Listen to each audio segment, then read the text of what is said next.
Hello, नमस्कार, जय हिंद मेरे प्यारे दोस्तों। आज की क्लास का ऑब्जेक्टिव मटेरियल्स कॉस्ट को रिवाइज किया जाए।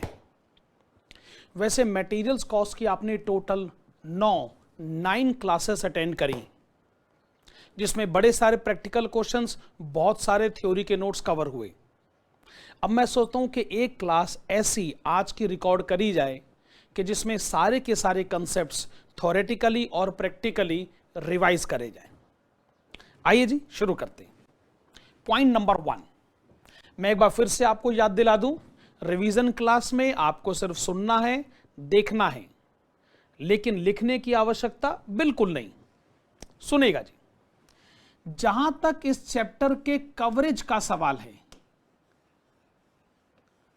आप लोगों ने उन क्लासेस में ये ऑब्जर्व किया होगा कि जो पूरा का पूरा चैप्टर है, इसमें बेसिकली कुल मिलाकर 3 ही कंसेप्ट हैं।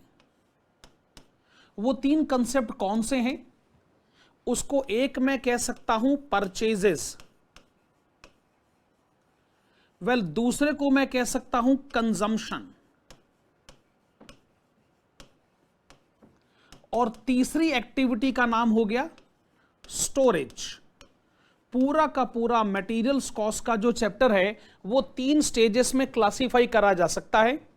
जो मर्जी कंसेप्ट उठाइए, सोचेगा या तो वो परचेजेस से रिलेटेड होगा, या कंजम्पशन से, या स्टोरेज से। अच्छा, पहले मैं जरा परचेजेस के एस्पेक्ट पर आता हूं। परचेजेस में कौन कौन सी बातों का ध्यान रखा जाना चाहिए, एक एक करके वो सारे के सारे मैटर उठाते हैं। पहली बात, eight appropriate time.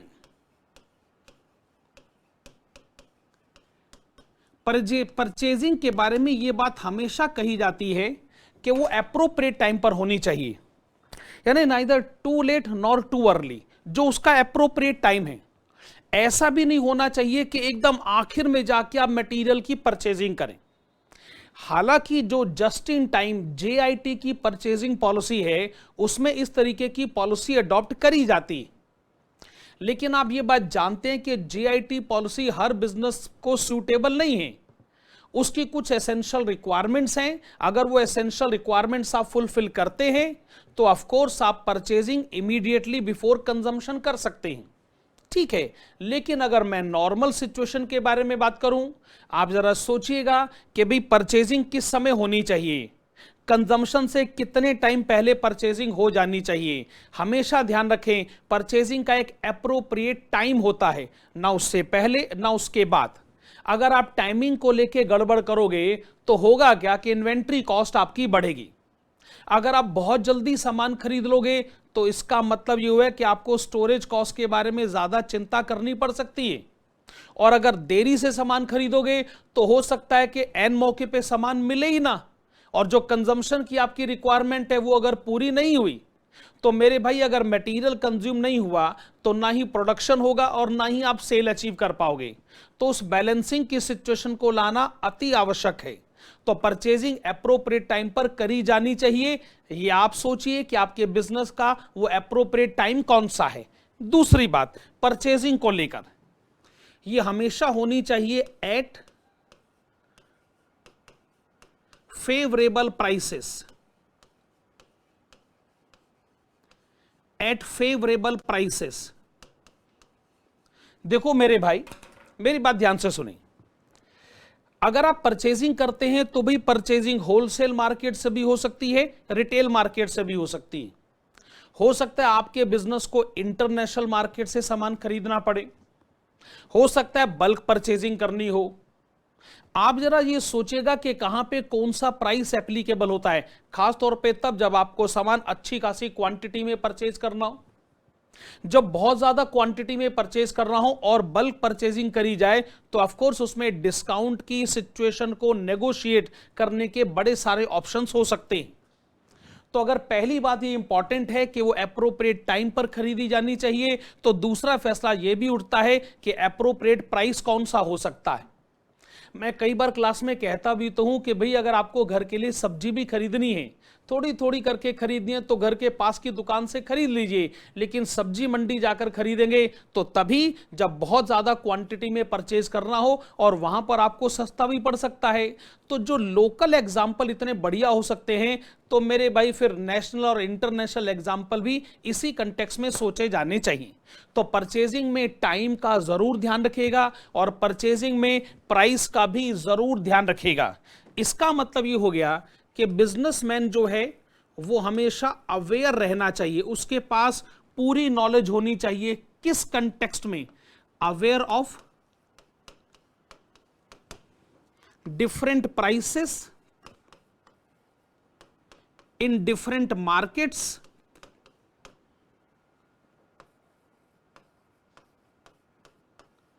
At different times.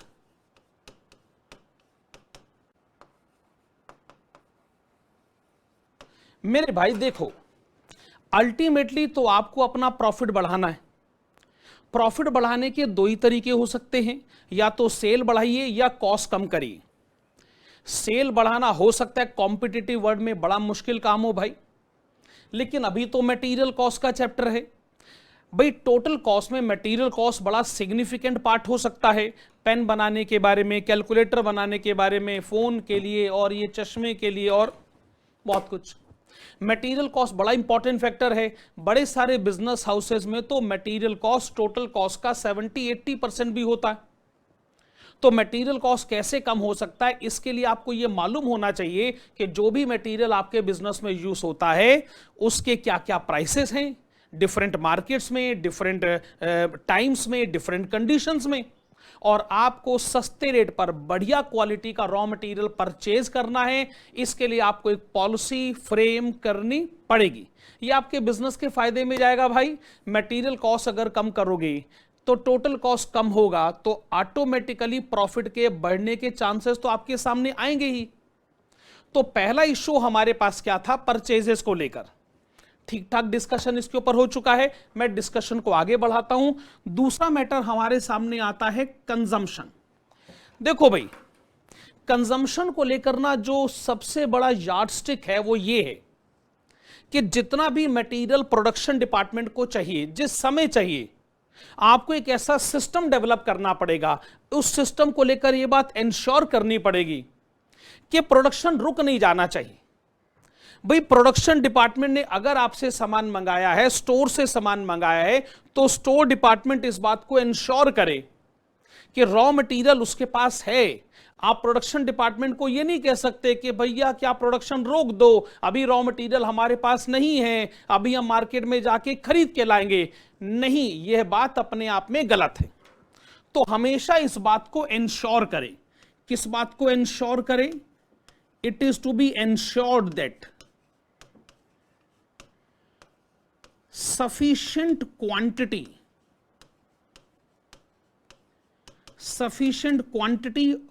of raw material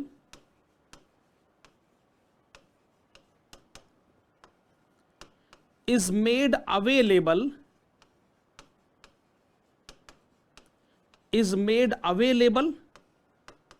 for consumption,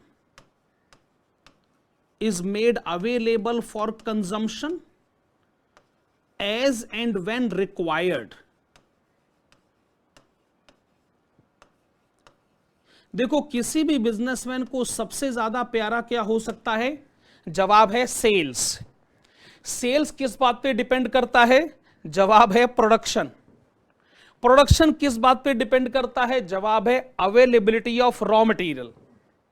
तो अगर रॉ मटेरियल सफिशिएंट क्वांटिटी और जैसी क्वालिटी हमको चाहिए, अगर वो स्टोर में अवेलेबल नहीं है, तो सोचिए इसके क्या सीरियस कॉन्सिक्वेंसेस हर अगली स्टेज पर होते चले जाएंगे। भाई परचेजेस की रिक्वायरमेंट को पूरा करिए ताकि कंजम्पशन की रिक्वायरमेंट पूरी हो सके, कि उसके बाद प्रोडक्शन की रिक्वायरमेंट के बाद सेल की रिक्वायरमेंट पूरी हो सके, और उसके बाद हम मैक्सिमम प्रॉफिट की सिचुएशन में भी जा सके। तो मैं ये कहना चाहता हूं कि जैसे परचेजेस बड़ा इंपॉर्टेंट फैक्टर है, कंजम्पशन भी बड़ा इंपॉर्टेंट फैक्टर है, और अगर आपको इन दोनों को ठीक ढंग से मैनेज करना है तो फिर सिचुएशन में आता है स्टोरेज। रॉ मटेरियल को आपको ठीक ढंग से स्टोर करना पड़ेगा। मैं आपको बताता हूं उसके पीछे का रीजन। जो रॉ मटेरियल आप परचेज करते हैं और जब आपको कंज्यूम करना है, इस बीच में रॉ मटेरियल की जो क्वालिटी है, उसके जो एसेंशियल फीचर्स हैं, आप उसको सेक्रीफाइस नहीं कर सकते। आपको इस बात को इंश्योर करना पड़ेगा कि रॉ मटेरियल की क्वालिटी में वो सारे फीचर्स प्रेजेंट रहेंगे जब तक वो स्टोर रहेगा। जैसे मान लीजिए आप खाने पीने की चीजों को स्टोर करते हैं क्योंकि आपके बिजनेस को ऐसी रिक्वायरमेंट है, तो उसके जो भी इंग्रेडिएंट्स हैं, जो भी उसकी क्वालिटी है, जो फूड क्वालिटी की रिक्वायरमेंट्स है, आप उनको मेंटेन करके रखेंगे। हो सकता है कि आपका बिजनेस फर्नीचर का हो, तो जो लक्कड़ को स्टोर करने की रिक्वायरमेंट्स है, उनकी जो नमी की कंडीशन होती है, इन बातों का ध्यान आपको रखना पड़ेगा कि बारिश में लक्कड़ की पोजीशन क्या है, और उसके बाद बहुत ज्यादा धूप अगर आ जाए तो फिर ऐसी सिचुएशन में लक्कड़ की रिक्वायरमेंट क्या हो सकती है। हो सकता है आपका मार्बल का बिजनेस हो, कंस्ट्रक्शन का बिजनेस हो, तो आपको मालूम होना चाहिए कि साहब कौन से सीजन में इस मटेरियल पे कितना असर पड़ जाता है। तो पॉइंट ये है कि स्टोरेज का मेन ऑब्जेक्टिव ये है कि रॉ मटेरियल को अपनी एसेंशियल क्वालिटीज को मेंटेन करके रखना है। तो अगर आपने प्रोडक्ट को ठीक ढंग से स्टोर नहीं किया तो मटेरियल अपनी फैसिलिटीज को, अपनी क्वालिटीज को खो देगा। ऐसी सिचुएशन में प्रोडक्शन खराब होगा, प्रोडक्शन खराब हुई तो सेल्स खराब होगा। कस्टमर को अगर यह पता चल गया कि भाई इस प्रोडक्ट की तो क्वालिटी खराब है, ऐसी सिचुएशन में वो कस्टमर और बड़े सारे कस्टमर्स को बोलेगा, तो सेल फिर आपकी फ्यूचर में गिरती चली जाएगी। तो रॉ मटेरियल को ठीक ढंग से स्टोर करेंगे तो प्रोडक्शन और सेल के फीचर्स को भी आप अच्छे ढंग से मेंटेन कर सकते हैं। तो स्टोरेज को किस ढंग से सोचा जाए? पहली बात, मस्ट बी प्रॉपरली स्टोर्ड।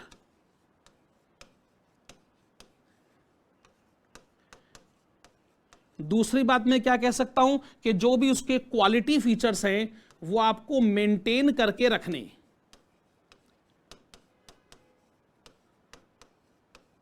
जो क्वालिटी फीचर्स हैं टू बी मेंटेन्ड।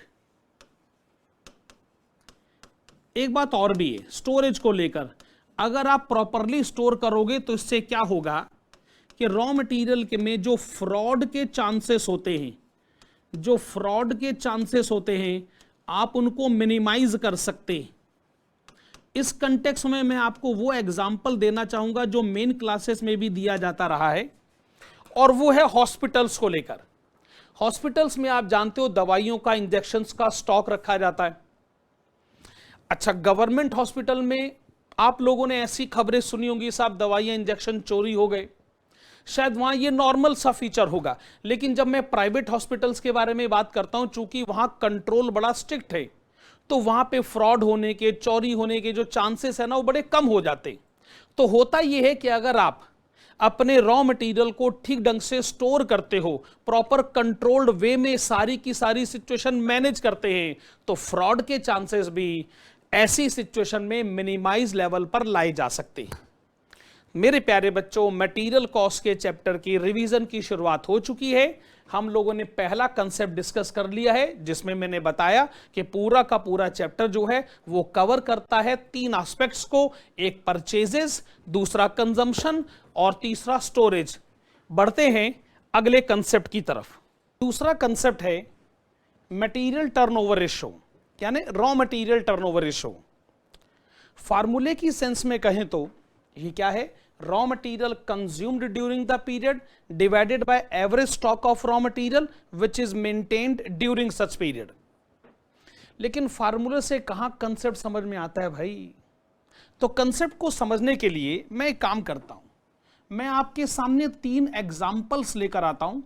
पहले एग्जाम्पल नंबर 1 की तरफ आइए। लेट अस एज्यूम कि आपको कहा गया कि एक ऑर्गेनाइजेशन में पूरे साल में 1 लाख रुपए का मटेरियल कंज्यूम होता है। पर उन्होंने कहा देखो भाई, आप हमारे वेयरहाउस में जाकर देख लीजिए, हमारे पास इस समय मटेरियल 1 लाख का पड़ा हुआ थोड़ी है, मटेरियल पड़ा हुआ है सिर्फ और सिर्फ 10,000 रुपए का। तो हम क्या कहेंगे कि स्टॉक में तो हमारे पास जो रॉ मटेरियल की इन्वेस्टमेंट हुई पड़ी है वो तो सिर्फ ₹10,000 है, पर हम कंज्यूम करेंगे ₹1 लाख। जब हम इसको कैलकुलेट करेंगे तो या तो आप इसको कह सकते हैं 10 टाइम्स, और अगर ज्यादा अच्छे ढंग से समझना है तो कहिए 10:1। अगर कोई आपसे पूछे कि एक ऑर्गेनाइजेशन का 10 टाइम्स का मटेरियल टर्नओवर रेशो है या 10:1, तो आप इसको कैसे समझते हैं? मेरा पॉइंट ऑफ व्यू सुनिएगा। पॉइंट ऑफ व्यू ये है कि आप इन्वेंट्री में इन्वेस्टमेंट करिए सिर्फ 1 रुपया, सिर्फ 1 रुपया, और आप देखेंगे कि उस 1 रुपए की इन्वेस्टमेंट की मदद से पूरे साल में मटेरियल कंज्यूम हो जाएगा ₹10, दैट इज 10 टाइम्स। मेरे प्यारे बच्चों, ज्यादा मटेरियल कंज्यूम करना अच्छी बात है। क्यों? क्योंकि मटेरियल बिना बात के थोड़ी कंज्यूम कर रहे हो। मटेरियल इसलिए कंज्यूम करना है क्योंकि प्रोडक्शन की रिक्वायरमेंट है, तो ज्यादा प्रोडक्शन के लिए ज्यादा मटेरियल कंज्यूम करना पड़ेगा, और ज्यादा प्रोडक्शन से क्या होता है? ज्यादा सेल होती है, ज्यादा सेल से क्या होता है? ज्यादा प्रॉफिट। अब आप इसको रिवर्स ऑर्डर में सोचिए। हमको ज्यादा सेल चाहिए, यस, उसके लिए ज्यादा प्रोडक्शन चाहिए, यस, और ज्यादा प्रोडक्शन के लिए मटेरियल ज्यादा कंज्यूम करना पड़ेगा, यस, लेकिन उसके बावजूद हम ये चाहेंगे कि इन्वेंट्री हमारी जो इन्वेस्टमेंट है वो कम से कम होनी चाहिए। यानी इन्वेंट्री में पैसा ब्लॉक करिए कम से कम, पर मटेरियल कंज्यूम करिए ज्यादा से ज्यादा, so as to ensure maximum production and maximum sales and maximum profit. Okay, अब एक दूसरी सिचुएशन आपके सामने लेकर आते हैं। दूसरी सिचुएशन को ऑब्जर्व करिएगा कि आपका जो एनुअल कंजम्पशन है वो तो ₹1 लाख ही है, वो तो ₹1 लाख ही है, लेकिन जो आपका इन्वेंट्री में इन्वेस्टमेंट है वो है ₹20,000। तो इसको आप कैसे समझेंगे? वेल, दिस इज 5 टाइम्स, और वी कैन से 5:1। इसका मतलब अगर आप इन्वेंट्री में 1 रुपया इन्वेस्ट कर दें तो पूरे साल में मटेरियल सिर्फ 5 रुपए कंज्यूम होगा, क्योंकि आप परचेजिंग की एक्टिविटी साल में 5 बार अगर करें तो ऑटोमेटिकली 5 रुपए का कंजम्पशन रिकॉर्ड हो जाएगा। बिजनेसमैन कहेगा ये मेरे लिए बुरी कंडीशन है, क्योंकि कंजम्पशन के कंपैरिजन में इन्वेंट्री की इन्वेस्टमेंट बहुत ज्यादा है। अगर 5 रुपए का मेरा कंजम्पशन है और इन्वेंट्री में मेरी इन्वेस्टमेंट 1 रुपया है तो ये 20% हो गया। यानी जो इन्वेंट्री इन्वेस्टमेंट है वो परचेजेस का 20% है, 1 आउट ऑफ 5। लेकिन यहां पर क्या पोजीशन थी? 1 आउट ऑफ 10। हम यही चाहते हैं ना कि इन्वेंट्री में इन्वेस्टमेंट हमारी कम से कम होनी चाहिए। तो इन्वेंट्री टर्नओवर रेशो जितना ज्यादा होगा, बिजनेसमैन को सिचुएशन उतनी फेवरेबल नजर आएगी। सारे के सारे बिजनेसमैन चाहते हैं कि न्यूमरेटर की फिगर बड़ी होनी चाहिए, लेकिन साथ साथ डिनोमिनेटर की फिगर भी छोटी होनी चाहिए। इसलिए टर्नओवर रेशो का ज्यादा होना बिजनेस ऑर्गेनाइजेशन के लिए फेवरेबल है। एक तीसरी सिचुएशन भी मैं आपके सामने ले आता हूं। लेट अस अज्यूम कि आपका जो एनुअल कंजम्पशन वो तो खैर ₹1 लाख ही है, लेकिन जो आपका एवरेज इन्वेंट्री इन्वेस्टमेंट है हम उसको थोड़ा कम कर देते, तब आप दुनिया को क्या कहोगे? 20 टाइम्स, या फिर आप क्या कह सकते हैं 20:1। मेरे भाई सिर्फ 1 रुपए का इन्वेस्टमेंट है, लेकिन उसको घुमा घुमा कर आप पूरे साल में 20 रुपीस, 20 रुपए की परचेजिंग करते हैं। इन अदर वर्ड्स, जो इन्वेंट्री इन्वेस्टमेंट है वो टोटल कंजम्पशन का सिर्फ 5% है। तो आप देख सकते हैं जो तीनों केसेस हमारे पास हैं, इसमें आइडियल पोजीशन सबसे बढ़िया वाली है। आप ये कंक्लूजन ड्रॉ कर सकते हैं कि मटेरियल टर्नओवर रेशो जितना बड़ा होता जाएगा सिचुएशन उतनी ज्यादा फेवरेबल होती जाएगी। आपको ये पता चलता जाएगा कि जो इन्वेंट्री इन्वेस्टमेंट है वो एनुअल कंजम्पशन के मुकाबले कितना कम है, और जितना कम हो उतना बेहतर। तो टर्नओवर रेशो का ज्यादा होना बिजनेस के लिए फेवरेबल इंडिकेशन माना जाएगा। ये रहा हमारी तरफ से कंसेप्ट नंबर 2। बढ़ते हैं पॉइंट नंबर 3 की तरफ। तीसरा पॉइंट मटेरियल्स कॉस्ट का सबसे ज्यादा इंपॉर्टेंट कंसेप्ट, उसका नाम है economic order quantity, EOQ. Okay, EOQ का कंसेप्ट समझने के लिए आपको यह जानना पड़ेगा कि टोटल इन्वेंट्री कॉस्ट किसे कहते हैं। Well, total inventory cost is aggregate of 3 amounts. Number 1 is purchase cost, number 2 ordering cost, number 3 storage and carrying cost. ऐसा जनरली सोचा जाता होगा कि भाई खाली परचेज कॉस्ट ही मटेरियल कॉस्ट होती है, ऐसा नहीं। हाँ, परचेज कॉस्ट आपकी टोटल इन्वेंट्री कॉस्ट का सबसे ज्यादा सिग्निफिकेंट पार्ट है, ये मैं भले ही मानता हूं। अच्छा, परचेज कॉस्ट का मतलब कि आपको टोटल कितनी क्वांटिटी परचेज करनी है, मल्टीप्लाई करें किससे, परचेज प्राइस पर यूनिट से। चलो इसको हमने कह दिया ₹6। ऑर्डरिंग कॉस्ट का मतलब, देखो भैया, अगर आपको मटेरियल परचेज करना है तो आपको उसके लिए जाने आने का अरेंजमेंट करना पड़ता है, बार बार ऑर्डर्स प्लेस करने पड़ते हैं। आप एक ही बार में थोड़ी सारा का सारा सामान परचेज कर लेंगे।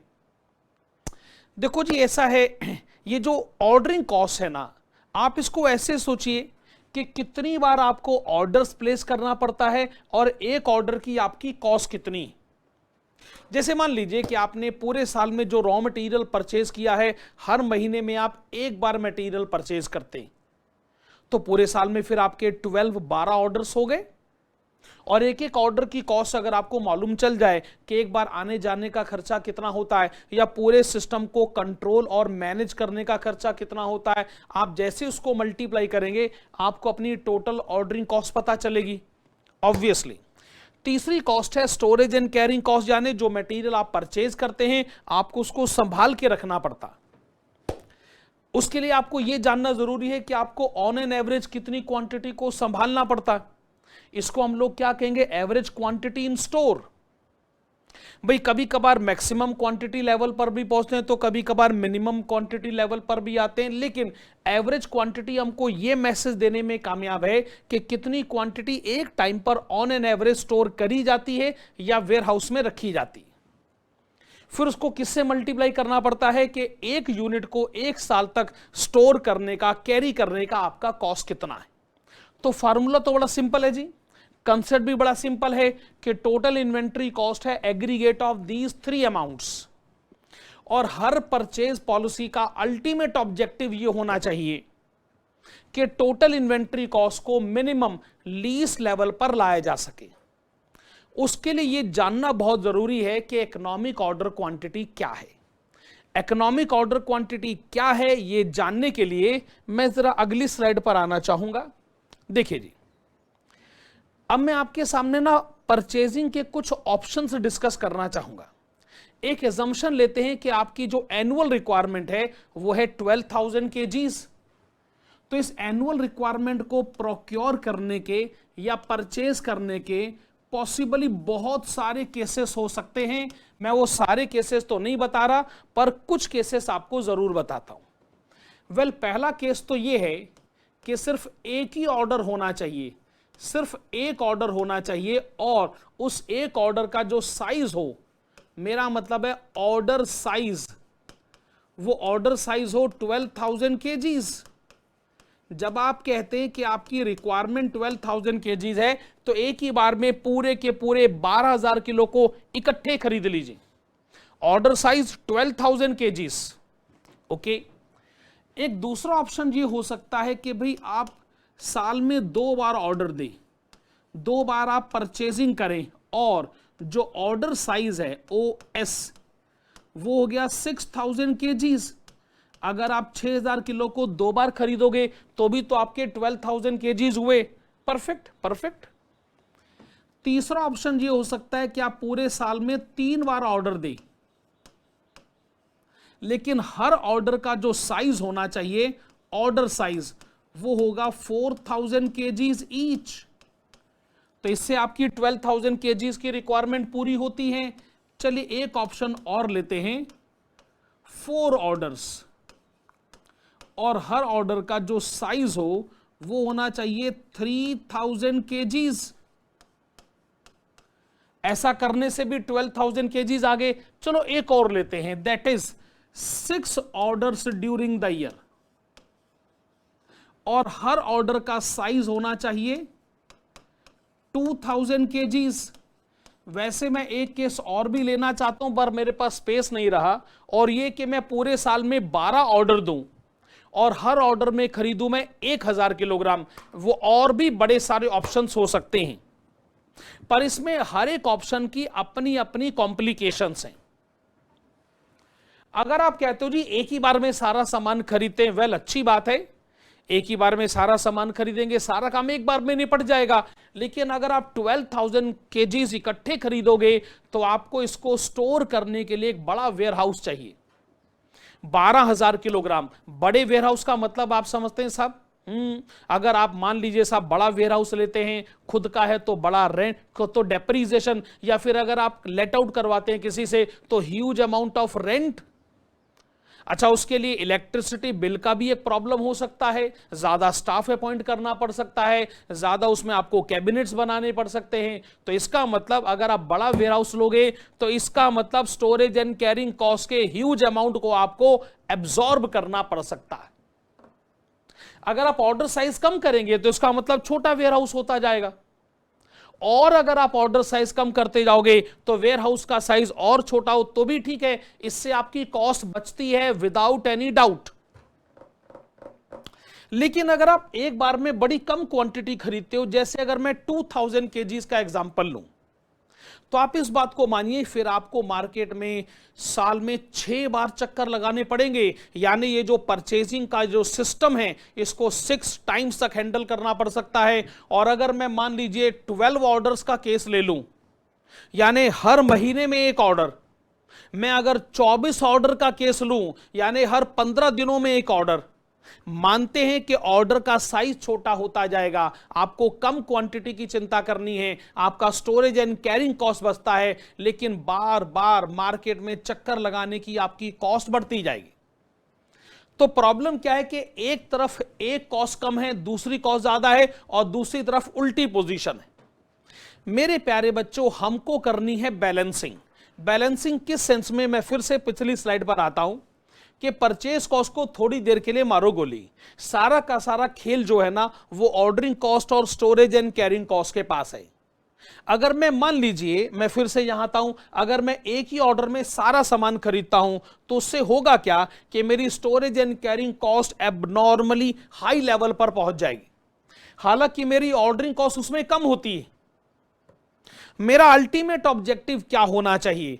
किसी एक कॉस्ट को कम करना है? नहीं, अरे सारी कॉस्ट एब्जॉर्ब तो मैं ही करता हूं बिजनेसमैन।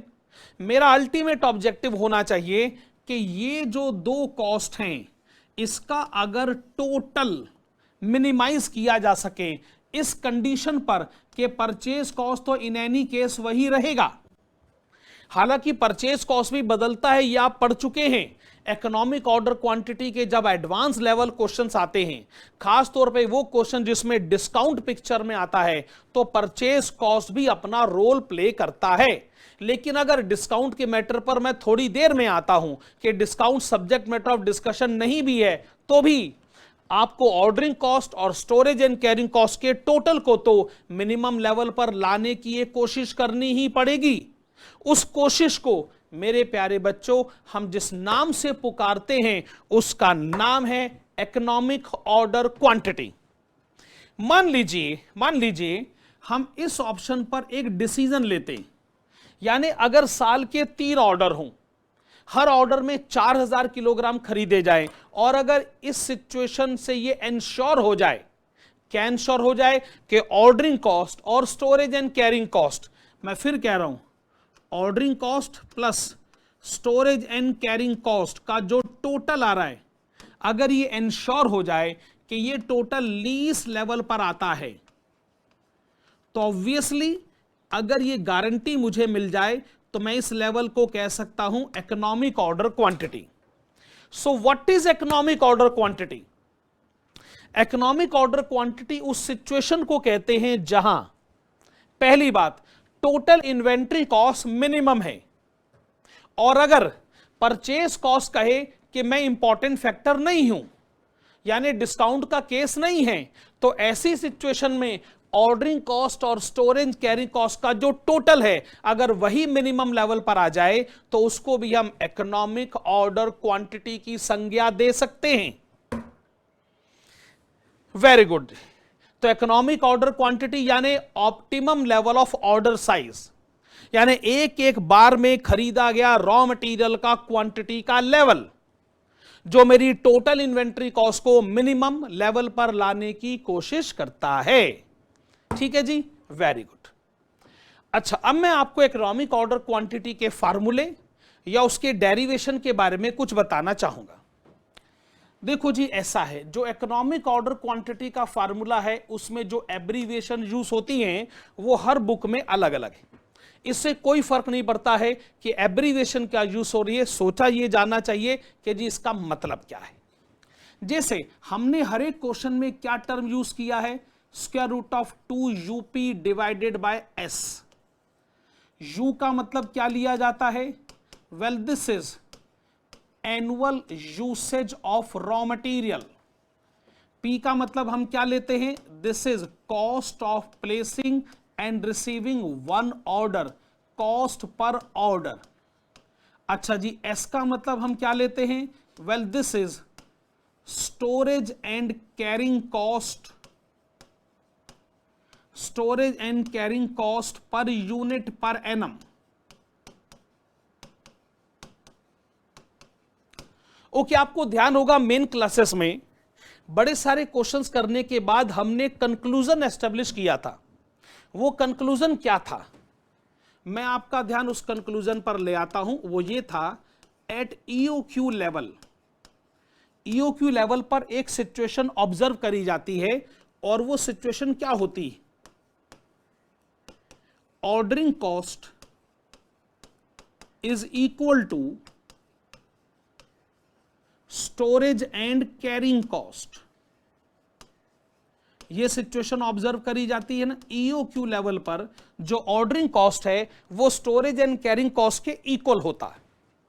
अच्छा, ऑर्डरिंग कॉस्ट कैसे कैलकुलेट करी जाती है, this is number of orders gate it multiplied with cost per order. Storage and carrying cost कैसे पता करी जाती है, this is average stock and it gets multiplied with storage and carrying cost per unit per annum.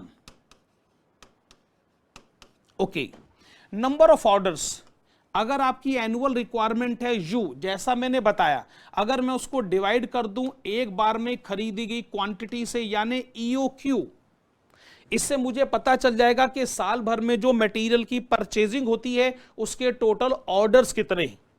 एक order की cost को हम लोग कहते हैं P। Average stock, average stock calculate करने का फार्मूला वैसे तो होता है minimum stock plus maximum stock divided by 2, लेकिन अगर मिनिमम स्टॉक को 0 मान लिया जाए और यह सोचा जाए कि जो क्वांटिटी आप एक बार में परचेज करते हैं वही आपकी मैक्सिमम लेवल की क्वांटिटी, जिसको कि आप EOQ भी कह सकते हैं, तो EOQ gets divided by 2, this is the average stock and finally storage and carrying cost per unit per annum, इसको आप S कह सकते हैं। EOQ जैसे ही मल्टीप्लाई होता है तो EOQ पावर 2 हो गया, बाकी सब दूसरी तरफ चला गया, 2UP डिवाइडेड बाय S।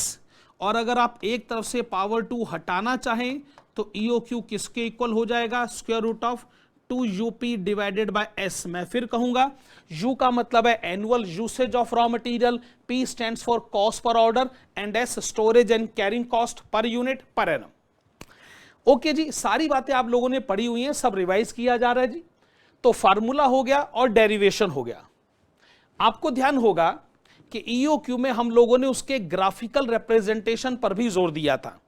हालांकि एग्जाम में ग्राफ आपसे पूछा जाए इसकी उम्मीद तो खैर मुझे भी नहीं है, लेकिन आइए फिर भी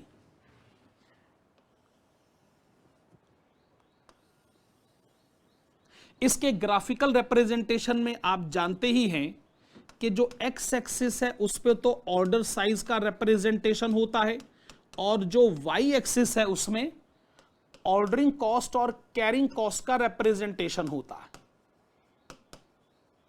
ऑर्डरिंग एंड कैरिंग कॉस्ट यानी स्टोरेज एंड कैरिंग कॉस्ट, और किसी किसी क्वेश्चन में आपको स्टोरेज एंड कैरिंग कॉस्ट का दूसरा नाम भी मिलता है, that is holding cost.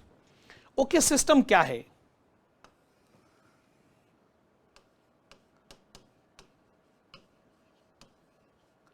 Storage and carrying cost.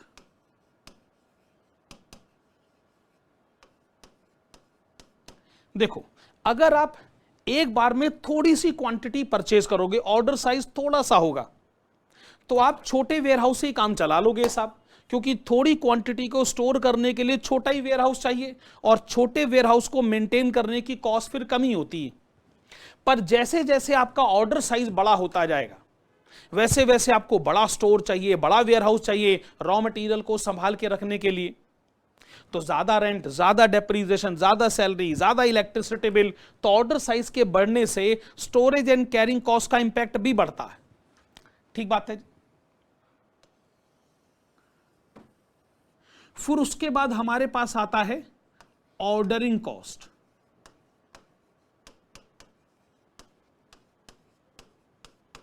देखिए, अगर आप एक बार में थोड़ी क्वांटिटी खरीदोगे तो आपको क्वांटिटी खरीदने के लिए बहुत ज्यादा बार मार्केट जाना पड़ेगा, तो आपकी ऑर्डरिंग कॉस्ट बड़ा ह्यूज अमाउंट हो सकता है।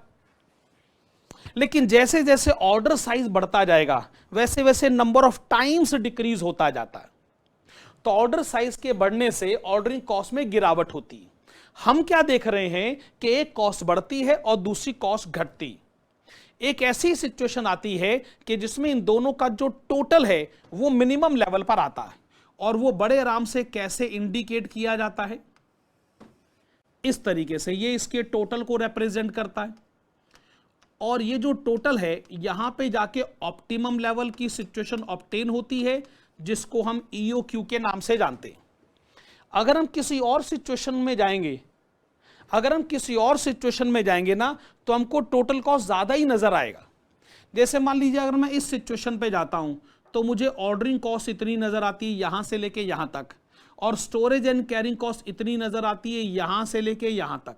तो क्या होगा, ये वाला जो हिस्सा है ये 2 बार काउंट हो जाएगा, और ये हिस्सा उड़ के यहां पे चला जाएगा, तो टोटल कॉस्ट का लेवल फिर यहां तक चला जाता है। सिमिलरली अगर मैं थोड़ा सा इधर सोचता हूं, तो ये वाली कॉस्ट है स्टोरेज एंड कैरिंग कॉस्ट, पर ये वाली कॉस्ट है ऑर्डरिंग कॉस्ट। ये वाला हिस्सा 2 बार काउंट होता है, इसलिए ऐड करते हुए ये इसके ऊपर यहां तक चला जाएगा, टोटल कॉस्ट का लेवल यहां तक चला जाएगा। हमको आइडियल सिचुएशन वो चाहिए कि जिसमें ऑर्डरिंग कॉस्ट और स्टोरेज एंड कैरिंग कॉस्ट का जो टोटल है वो मिनिमम लेवल पर आना चाहिए। एक बात और, EOQ लेवल पर जितनी ऑर्डरिंग कॉस्ट होती है उतनी स्टोरेज कॉस्ट होती है, दोनों का टोटल दोनों इक्वल होते हैं। इसलिए जब मैं पिछली स्लाइड पर जब मैं EOQ के फार्मूले को डिराइव कर रहा था, तो मैंने आपको क्या कहा था कि EOQ में क्या होगा कि ऑर्डरिंग और storage and carrying cost equal होगा। वो इज इक्वल टू का जो साइन है ना, वो हमारी बहुत बड़ी मदद करता है EOQ के फार्मूले को डिराइव करने के लिए। मैं उम्मीद करता हूं सारी बातें आपको समझ में आई। ये ग्राफिकल रिप्रेजेंटेशन भी एकदम परफेक्ट है ना। अच्छा, अब EOQ में एक बड़ा इंपॉर्टेंट कंसेप्ट भी आता है।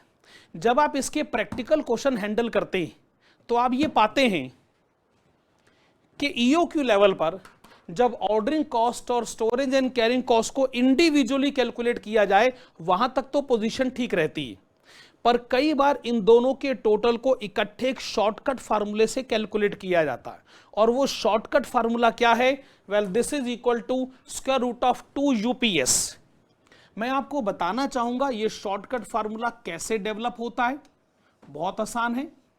देखिए, पहले आता है ऑर्डरिंग कॉस्ट। ऑर्डरिंग कॉस्ट यानी number of orders multiplied with cost per order.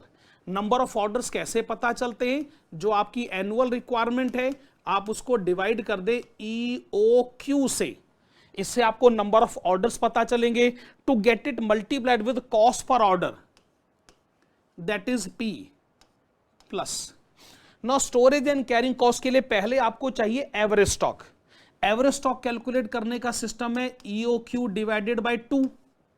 वैसे फार्मूला होता है minimum stock plus maximum stock divided by 2।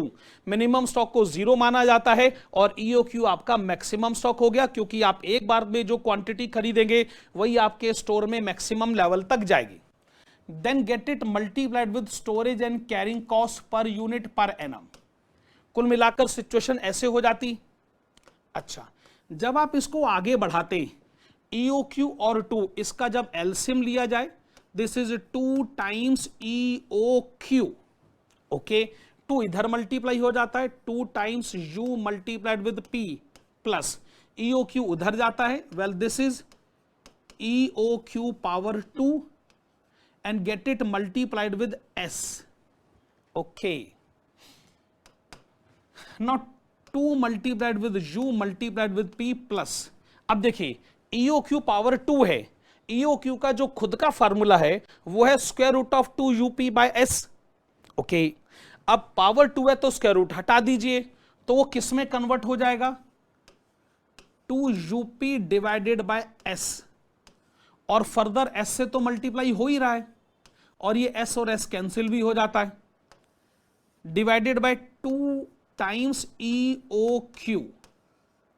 अब देखिए यहां पर भी 2 UP है, यहां पर भी 2 UP, S तो कट गया, इफेक्टिवली ऊपर रह गया 4 times UP. 4 times UP divided by 2 times EOQ. Perfect है, 4 और 2 आपने कैंसिल करा, 2 times UP divided by EOQ, और EOQ के बदले लिखा जा सकता है square root of 2 UP divided by S. ठीक है, now 2 times UP divided by square root of 2 times UP. ये जो स्क्वायर रूट ऑफ S है ये डिनोमिनेटर के डिनोमिनेटर में है, तो ये उड़कर न्यूमरेटर में चला जाएगा. Now 2 UP divided by square root of 2 UP, ultimately ये क्या आ गया, square root of 2 UP. Get it multiplied with square root of S. This is square root of 2 UPS. That is right hand side. अच्छा, मैं आपको यह भी बताना चाहूंगा कि एग्जाम में जो प्रैक्टिकल क्वेश्चन होते हैं 2 तरीके के होंगे. एक कि जिसमें purchase price of raw material fixed होता है, कांस्टेंट होता है, उसमें पक्का ये शॉर्टकट फार्मूला बड़े आराम से काम करता है. पर कभी कभार ऐसी भी सिचुएशन आती है जिसमें डिस्काउंटेड प्राइसेस आपके सामने आते हैं. कौन से डिस्काउंटेड प्राइसेस? वेल, अगर आप एक एक ऑर्डर में हैवी परचेजेस करें तो उसमें बड़े सारे प्राइसेस हो सकते हैं. क्वेश्चन आपको ये कह सकता है ये वाला प्राइस तब एप्लीकेबल है, वो वाला प्राइस तब एप्लीकेबल है. आपको ध्यान होगा EOQ में हमने लास्ट में ऐसी सिचुएशन को भी उठाया था जिसमें हिट एंड ट्रायल मेथड के क्वेश्चंस आते थे, जिसमें बेसिकली शॉर्टकट फार्मूला नहीं लगता था, लेकिन हम एक ऐसी सिचुएशन क्रिएट करते थे जिससे टोटल इन्वेंट्री कॉस्ट को लीस्ट लेवल पर लाया जा सके. टोटल इन्वेंट्री कॉस्ट यानी ordering cost plus storage and carrying cost plus carrying cost. Okay, फिर हम क्या करते थे कि पॉसिबली परचेज के जितने भी ऑप्शंस हो सकते थे वो सारे ऑप्शंस इवेल्युएट करते थे. उन ऑप्शंस में हम ध्यान रखते थे कि हर स्लैब में कम से कम एक रिप्रेजेंटेशन तो होना ही चाहिए. मैं ये सारी बातें इसलिए कह रहा हूं क्योंकि हिट एंड ट्रायल मेथड को ऐसे रिवीजन के तौर पे फटाफट बताना बहुत मुश्किल काम है. मैं ये चाहूंगा कि हिट एंड ट्रायल मेथड को आप अपनी मेन क्लास में दोबारा से देखिएगा. वो सिर्फ लिखकर ही समझ में आती है, वैसे रिवाइज करेंगे आपको सीधे तौर पे समझ में नहीं आएगी. हमने जो इकोनॉमिक ऑर्डर क्वांटिटी आपको रिवाइज करा कर दिया है उसमें लगता है शॉर्टकट फार्मूला, और वो तब एप्लीकेबल होता है जब परचेज प्राइस फिक्स्ड होता है. इकोनॉमिक ऑर्डर क्वांटिटी पर इतनी सारी बातें करने के बाद बढ़ते हैं आगे अगले कंसेप्ट की तरफ. Next concept, input output ratio, IO ratio. Formula भी कितना सिंपल सा है. Well, input consume divided by output obtained, और परसेंटेज में जानना है तो आप 100 से मल्टीप्लाई कर सकते हैं. एक एग्जांपल लेते हैं. मान लीजिए किसी क्वेश्चन ने आपको यह कहा कि एक मैन्युफैक्चरिंग प्रोसीजर ऐसा है कि उसमें इनपुट कंज्यूम किया गया 600 kgs, लेकिन जो आउटपुट बनकर आया वो था सिर्फ 500 kgs. तो जब आप इनपुट को आउटपुट से डिवाइड करके 100 से मल्टीप्लाई करेंगे तो ये आपको मिल गया 120%. 120% का मैं क्या मतलब निकालूं? बात को सोचने का एक तरीका कि इनपुट है, आउटपुट का 120%. बात को सोचने का दूसरा तरीका, 120% में से 100% माइनस करिए मेरे भाई, बाकी आ गया 20%. तो आपके बिजनेस में 20% का होता है मैन्युफैक्चरिंग लॉस. जितना आप आउटपुट बनाते हैं ना उसका 20% का मैन्युफैक्चरिंग लॉस होता है आपका.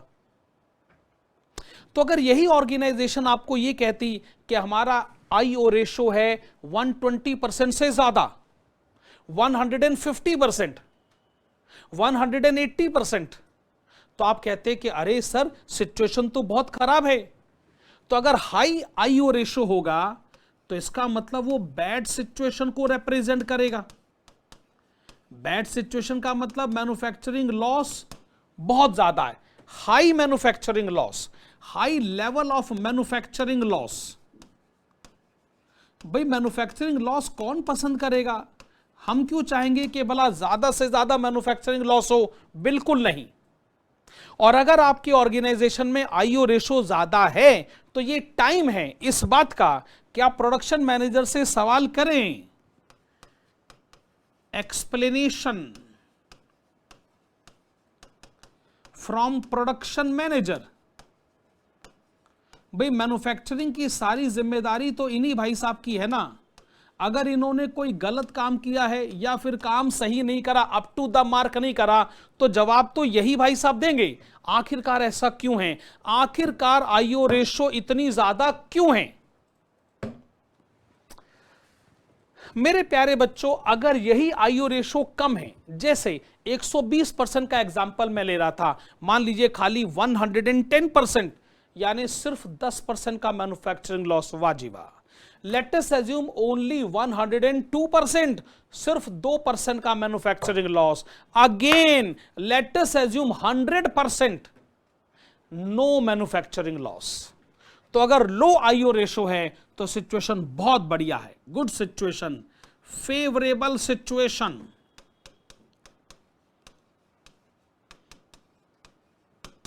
And it's time to give reward. शाबाशी देने का टाइम आ गया भाई, reward to production manager.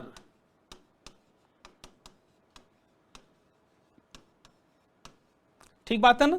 Loss जितना कम हो भैया, सिचुएशन उतनी बढ़िया। स्टैंडर्ड आईओ रेशो, ओके, जैसे मान लीजिए आपसे पूछा गया कि इस ऑर्गेनाइजेशन का जो स्टैंडर्ड आईओ रेशो है 120%, इसका मतलब हमारे बिजनेस में इतना आईओ रेशो चलता है, हमारी इंडस्ट्री में इतना लॉस चलता है। तो हम क्या करेंगे? हम अपनी कंपनी के आईओ रेशो को अपने कॉम्पिटिटर से यानी स्टैंडर्ड आईओ रेशो से कंपेयर करेंगे।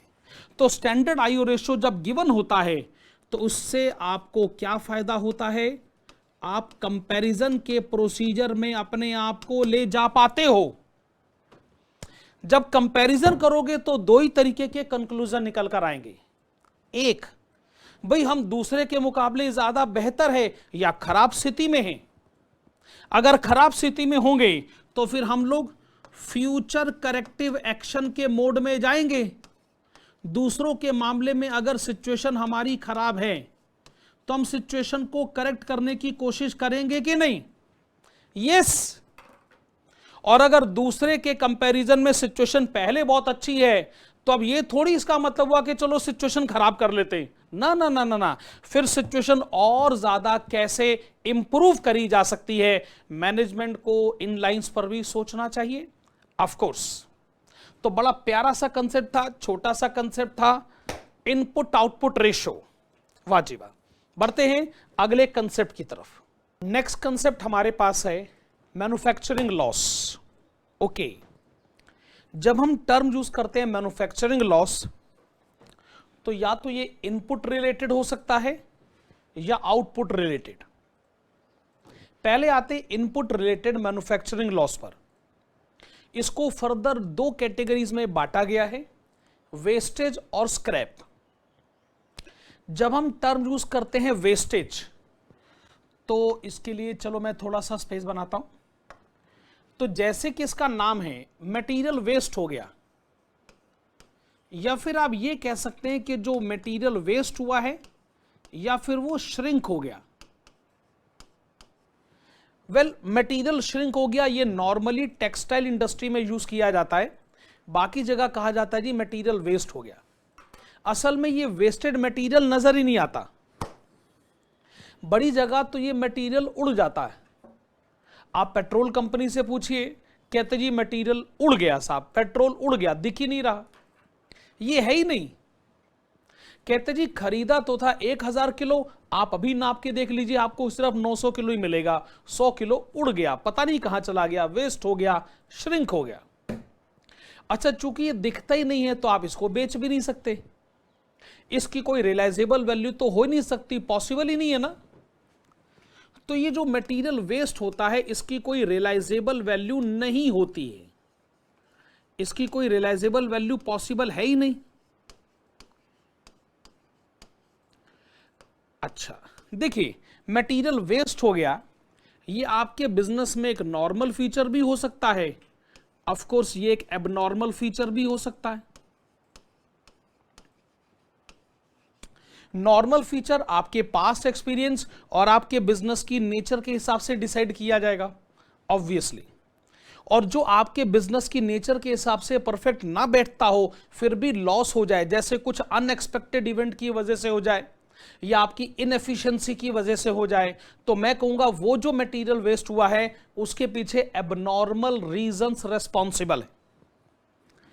अच्छा, जो मटेरियल का वेस्टेज या श्रिंकेज नॉर्मल रीजन से हुआ है, इसका मतलब उसका बर्डन जो है ना आप अपने कस्टमर पे शिफ्ट कर सकते हैं। इसका मतलब आपके बिजनेस में जो भी ऐसा लॉस हुआ है जो नॉर्मली होता ही है, आपका ये राइट बनता है कि आप उसका बर्डन अपने कस्टमर पे शिफ्ट करें। एक एग्जांपल आपको देता हूं, जैसे मान लीजिए आपने मटेरियल खरीदा 1000 kgs और परचेज प्राइस है ₹18, तो इफेक्टिवली आपकी परचेज प्राइस होगी टोटल ₹18,000, लेकिन 1000 kgs में से 100 kgs का मटेरियल वेस्ट हो गया, 100 किलोग्राम। इसका मतलब बाकी जो मटेरियल आपके पास बच गया जो कि आप कस्टमर को बेच सकते हो या जो आप खुद कंज्यूम कर सकते हो, वो तो रह गया सिर्फ 900 kgs। तो जो आपकी टोटल मटेरियल कॉस्ट 18,000 है, जब वो 900 kg से डिवाइड हो गया तो अप्रॉक्सीमेट फिर आप ये कह सकते हो कि आपकी कॉस्ट है ₹20 पर kg, यानी कॉस्ट आपको इतनी पड़ गई। आप ये कहना बंद कर दीजिए कि आपका परचेज प्राइस ₹18 है, आप ये कहिए इफेक्टिवली मटेरियल कॉस्ट आपको पड़ जाती है ₹20 पर kg। जब आप अपने कस्टमर से इसकी रिकवरी करें तो रिकवरी परचेज प्राइस 18 के रेट पर नहीं, रिकवरी रेट होनी चाहिए ₹20 पर kg के बेसिस पे, क्योंकि अगर आपके बिजनेस में लॉस नॉर्मली होता है तो उसकी रिकवरी कस्टमर से ऑब्वियसली करी जा सकती है। लेकिन अगर ये लॉस हुआ है एबनॉर्मल रीजंस की वजह से, तो आपको इसको सेल्फ एब्जॉर्ब करना पड़ेगा। सेल्फ एब्जॉर्ब करने का क्या मतलब हुआ भाई, कि ऑफ कोर्स आप कस्टमर से रिकवरी नहीं कर सकते। आप एक काम करें, जब आप costing profit and loss account बनाएं तो उसकी डेबिट साइड पर लिख दीजिएगा कॉस्टिंग P&L अकाउंट से जैसे ही आप इसको चार्ज करोगे तो आपका जो करंट ईयर का प्रॉफिट है वो कम हो जाएगा। जब आप कहते हो मैं अपना प्रॉफिट कम करने को तैयार हूं, तो ये आपकी खुद की गलती है, एबनॉर्मल रीजंस उसके लिए रिस्पॉन्सिबल हैं। जब आप कहते हो जी मेरे प्रॉफिट पर क्यों असर पड़े, मैं कस्टमर से इसकी रिकवरी करूंगा, ऐसा तब होगा जब ये लॉस नॉर्मल रीजन से होता हो। अच्छा, वेस्टेज में क्या है कि कोई वैल्यू नहीं होती, पर मान लीजिए कोई रियलाइजेबल वैल्यू है, थोड़ी रियलाइजेबल वैल्यू है। अच्छा, अगर थोड़ी रियलाइजेबल वैल्यू है इसका मतलब वो हो गया स्क्रैप, और ये वो मटेरियल है जो गायब नहीं हो जाना चाहिए, ये दिखना तो चाहिए कम से कम। अगर आप किसी चीज को बेचो तो कम से कम वो दिखना तो चाहिए। जैसे मैं श्रिंक होने का एग्जांपल दे रहा था, अगर श्रिंक हो गया तो है ही नहीं, दिख ही नहीं रहा। लेकिन कुछ ऐसा मटेरियल है जो खराब हुआ है लेकिन वो देखा जा सकता है। वैसे मैन्युफैक्चरिंग प्रोसीजर में वो लेफ्ट ओवर के तौर पर माना जाता है। लेफ्ट ओवर टर्म क्या हुआ भला, अरे भाई जो रेजिड्यू होता है ना, मेरा मतलब है रिमेनिंग पार्ट जो बच गया है आपके पास। अच्छा, जो भी लेफ्ट ओवर है, जो भी बचा हुआ सामान है जो किसी काम का नहीं है, वैसे किसी काम का नहीं है, पर उसको रद्दी के दाम बेच दिया जाता है। बेचकर कुछ अमाउंट रियलाइज हो जाता है, कुछ अमाउंट रियलाइज हो जाता है। some amount is realized.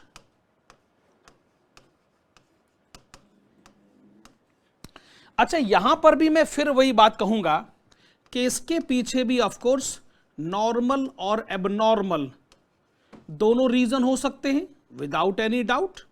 Normal और एबनॉर्मल दोनों रीजन हो सकते हैं। अगर तो नॉर्मल रीजन रिस्पॉन्सिबल हो तो आप इसकी रिकवरी पक्का कस्टमर से करेंगे।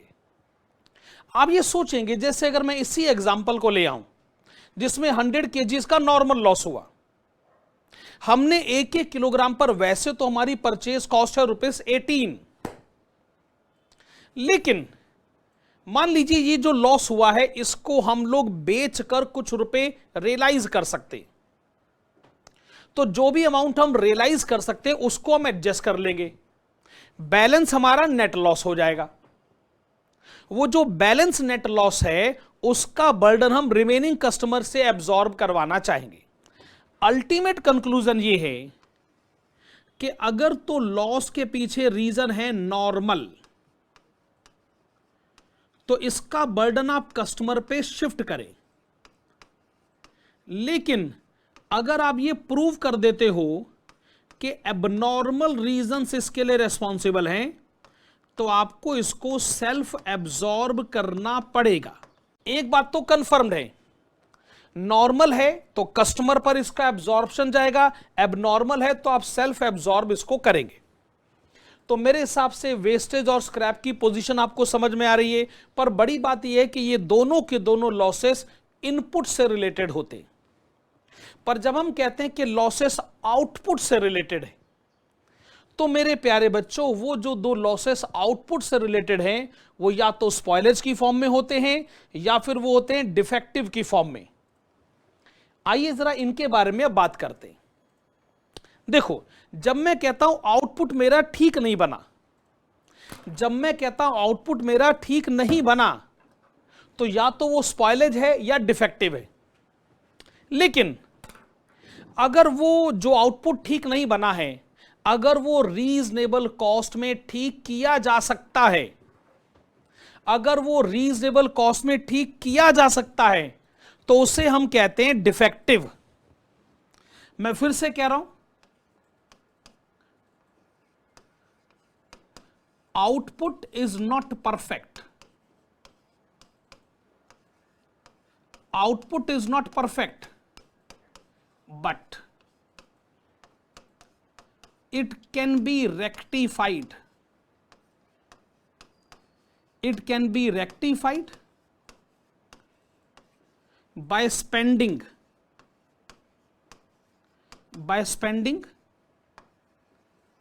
reasonable cost.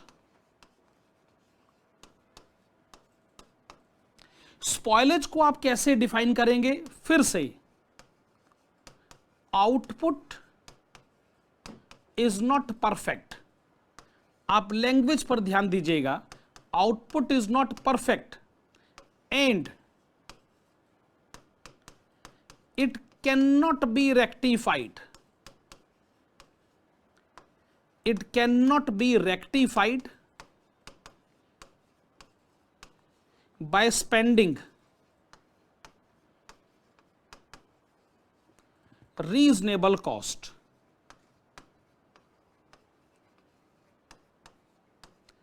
वेल इसका सबसे बढ़िया एग्जाम्पल मैं आपको मेन क्लासेस में जब देता था, हमने एक एक थ्योरी के नोट को आप जानते हैं क्लास में लिखवा कर दे रखा है, तो मैं आपको कहता था देखो हम ये जो आपको बुक्स प्रोवाइड करा कर देते, कई बार बुक्स में 2-3 पेजेस उल्टे पुल्टे लगे होते हैं या नहीं होते हैं, तो कोई स्टूडेंट जब हमको शिकायत करता है सर इसमें तो 2 पेज नहीं है, 4 पेज नहीं है, तो फिर हम क्या कहते थे कि चलो कोई नहीं यार, ये जो 2-4 पेजेस है हम ये फोटो सेट कराकर आपको दे देते, आप बीच में चिपका लो और क्या।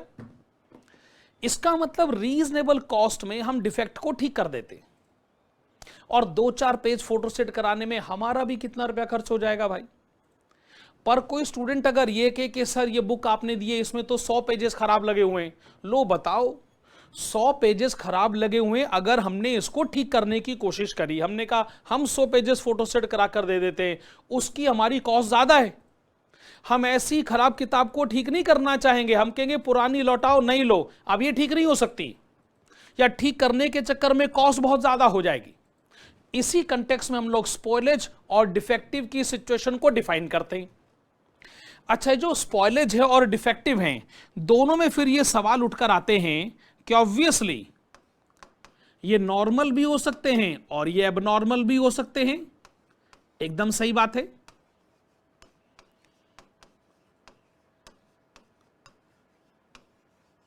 फिर उसके बाद आप इस बात को इंश्योर करेंगे कि अगर ये नॉर्मल है तो जो भी इस कंटेक्स्ट में लॉस हुआ है इसकी रिकवरी कस्टमर से हो जानी चाहिए। आप ऐसा सिस्टम डेवलप करेंगे कि इसकी रिकवरी कस्टमर से हो जाए। मैं वो सिस्टम आपको अभी नहीं बता रहा हूं अभी, क्योंकि रिविजनरी क्लास में हमारे पास टाइम की बड़ी शॉर्टेज रहती है। आप थ्योरी का नोट जो मेन क्लास में मैंने आपको लिखवाया था उसमें जाइए। उसमें मैंने आपको कंसेप्ट बताया था कि जो कॉस्ट ऑफ स्पॉइलेज है या जो डिफेक्ट के केस का नॉर्मल रीजन का केस है वो कस्टमर से रिकवर कैसे किया जाता है। और इस बात को भी आप इंश्योर करेंगे कि अगर ये सारे लॉसेस एबनॉर्मल रीजन से हुए हैं तो अपने कस्टमर पर आप इसकी रिकवरी बिल्कुल नहीं डालेंगे, आप इसको सेल्फ एब्जॉर्ब करेंगे। मेरा मतलब है आप कॉस्टिंग P&L अकाउंट में इसको चार्ज करेंगे। जो मेन क्लासेस के थ्योरी के नोट है उनको जरूर ध्यान से पढ़िएगा। हाँ जी, तो ये हम लोगों ने पढ़ा कंसेप्ट नंबर 4 जो कि मैन्युफैक्चरिंग लॉस के कंटेक्स्ट में था। वेरी गुड जी, बढ़ते हैं अगले कंसेप्ट की तरफ। देखो, इकोनॉमिक ऑर्डर क्वांटिटी के बाद जो अगला कंसेप्ट है जो बड़ी इंपॉर्टेंस रखता है वो है वेरियस स्टॉक लेवल्स। इसमें बड़े सारे कंसेप्ट हैं और जिस कंसेप्ट से शुरुआत होती है वो है reorder level. Reorder level basically कहते किसको? देखो, ऐसा है कि जब ऑर्डर प्लेस करते हो, सप्लायर को कहते हो कि मुझे इतनी क्वांटिटी आपसे परचेज करनी है, वो जो क्वांटिटी आप आइडियल लेवल पर परचेज करना चाहते हो तो उसको कहते हैं इकोनॉमिक ऑर्डर क्वांटिटी, और कई जगह उसको रीऑर्डर क्वांटिटी भी कहा जाता है। बट इफेक्टिवली वो एक ऑर्डर साइज है। लेकिन यहां पर टर्म हमारे पास है रीऑर्डर लेवल। रीऑर्डर लेवल को हम कैसे डिफाइन करेंगे? वेल, मीनिंग तो इसका बड़ा सिंपल है, that is quantity already in hand. Quantity already in hand at the time of placing new order, at the time of placing new order.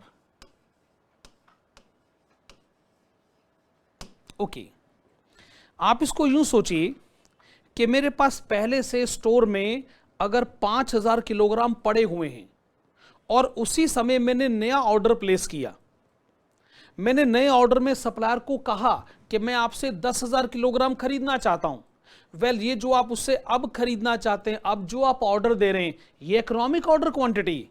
लेकिन जो आपके पास पहले से आपके पास पड़ा हुआ है at the time of placing new order, this is known as reorder level. तो रीऑर्डर लेवल की कितनी सिंपल डेफिनेशन है? Quantity already in hand at the time of placing new order. इसे कैसे कैलकुलेट किया जाता है? वेल, इसे कैलकुलेट करने के हमारे पास दो बड़े सीधे साधे फार्मूले। पहला वाला फार्मूला क्या है? Well, this is safety stock plus. Safety stock क्या होता है? देखो, जैसा कि इसके नाम से पता चलता है, ये वो स्टॉक है जो क्वांटिटी आपके पास है ताकि आप अपने आप को सेफ महसूस करा सके, सुरक्षित आप महसूस करना चाहते हैं। नॉर्मल सर्कमस्टांसेस में सेफ्टी स्टॉक कंज्यूम नहीं होता, लेकिन जब एबनॉर्मल सर्कमस्टांसेस आ जाएं, इमरजेंसी सर्कमस्टांसेस आ जाएं, तो ही आप इसको कंज्यूम करते। अच्छा, ऐड क्या करना है? Safety stock plus this is average requirement, average requirement during lead time.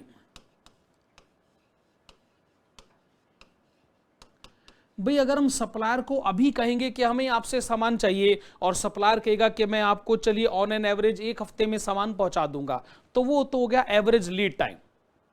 उस एवरेज लीड टाइम में हमारी रॉ मटेरियल की कंजम्पशन की कितनी रिक्वायरमेंट है, अच्छा, हम इसमें सेफ्टी स्टॉक क्यों ऐड करते हैं? इसके पीछे सिंपल सा लॉजिक यही है कि सप्लायर जो है ना, हो सकता है कि सामान पहुंचाने में कुछ दिनों की देरी कर दे, क्योंकि है तो एवरेज लीड टाइम। और ऐसा भी हो सकता है कि कुछ खास दिनों में आपकी जो कंजम्पशन की रिक्वायरमेंट है वो एवरेज से ज्यादा हो जाए। तो इनफैक्ट आपको दो बातों से डर लगता है, इसलिए आप सेफ्टी स्टॉक की शरण में जाते हैं। कौन सी दो बातें से आपको डर लगता है? पहली बात, कहीं सप्लायर एवरेज लीड टाइम से ज्यादा टाइम ना ले ले, और दूसरी बात, कहीं किसी दिन आपकी रिक्वायरमेंट एवरेज से ज्यादा ना हो जाए तो आप अपने आप को प्रोटेक्ट करते हैं। इसलिए जो क्वांटिटी आप पहले से अपने पास होल्ड करके रखते हैं वो आपकी दो रिक्वायरमेंट्स को रिप्रेजेंट करेगा। पहली रिक्वायरमेंट लीड टाइम की रिक्वायरमेंट, दूसरा सेफ्टी स्टॉक। अब ये सेफ्टी स्टॉक कैसे डिसाइड होता है? ऑफ कोर्स ये भी अपने आप में एक टेक्निकल स्टडी है। आपको ध्यान होगा मेन क्लास में हम लोग सेफ्टी स्टॉक के डिसाइड करने के पैरामीटर को डिस्कस करते थे। खास तौर पे जब हम स्टॉक आउट कॉस्ट का कंसेप्ट पढ़ते थे तो उसमें ये टर्म आता था, स्टॉक आउट कॉस्ट। याद है आप लोगों को? मैं दोबारा से आपको बताता हूं। स्टॉक आउट कॉस्ट का मतलब यह है कि भाई देखो, ऐसा कई बार होता है कि कोई सामान किसी पर्टिकुलर टाइम पर हमारे पास नहीं होता। ऐसा नहीं कि हमेशा नहीं होता, किसी पर्टिकुलर टाइम पर नहीं होता, और उसी पर्टिकुलर टाइम पर जब कस्टमर आता है और उस पर्टिकुलर प्रोडक्ट की डिमांड करता है तो हमें उसको मना करना पड़ता है। मना करने से जो पॉसिबल प्रॉफिट हो सकता था वो हमारे हाथ से निकल जाता है। आप इसको अपॉर्चुनिटी कॉस्ट कह सकते हैं, यानी जो प्रॉफिट पॉसिबली अर्न किया जा सकता था, जैसे उसका सेक्रीफाइस होता है, इसलिए उसको एक नाम दिया जाता है स्टॉक आउट कॉस्ट। स्टॉक नहीं है यानी आउट ऑफ स्टॉक है, इसलिए प्रॉफिट हाथ से निकल गया। स्टॉक आउट कॉस्ट के क्वेश्चंस को रिकॉल करिए, उसमें हम लोग सेफ्टी स्टॉक कैसे पता किया जाता है आइडियल लेवल पर, उसके अच्छे खासे कॉम्प्रिहेंसिव क्वेश्चन मेन क्लासेस में हम कर चुके हैं। मैं इस कंसेप्ट पर वापस आता हूं जी। सेफ्टी स्टॉक जो है पता करने का अपना एक पैरामीटर है, ठीक है, लेकिन बेसिकली आप सेफ्टी स्टॉक यूज थोड़ी करना चाहते हैं। आप तो चाहते हैं कि सेफ्टी स्टॉक यूज ना हो, इसीलिए जो आपका एवरेज लीड टाइम है उसमें आपकी एवरेज की जो रिक्वायरमेंट है आपको उतनी क्वांटिटी स्टोर में रखनी ही पड़ती है। अच्छा, इसका जो दूसरा वाला फार्मूला है ना, वो दूसरा वाला फार्मूला क्या कहता है? Maximum requirement, maximum requirement during maximum lead time.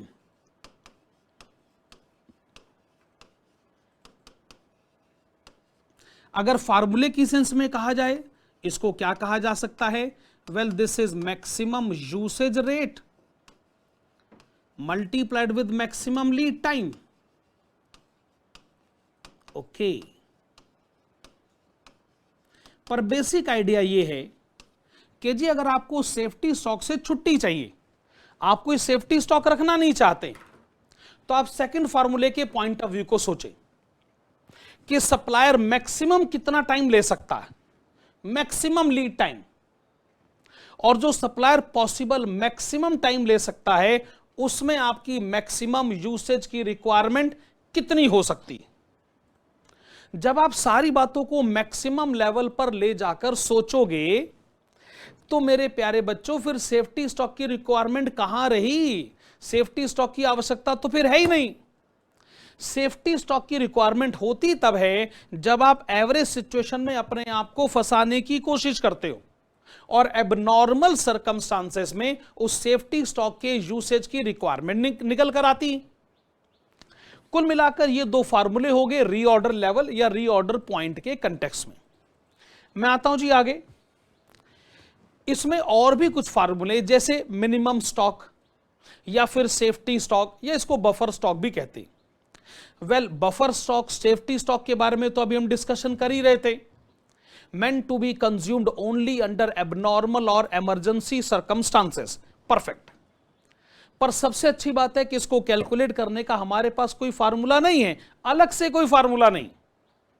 मेरा मतलब है जो आपने ये वाला फार्मूला पड़ा है, reorder level is equal to safety stock plus average requirement during lead time. भाई यही है, इसी में से सेफ्टी स्टॉक या मिनिमम स्टॉक का फार्मूला निकाल लीजिए। ये सेफ्टी स्टॉक है, ये average requirement during lead time अगर उधर चला जाए तो ऑटोमेटिकली फार्मूला बन जाएगा।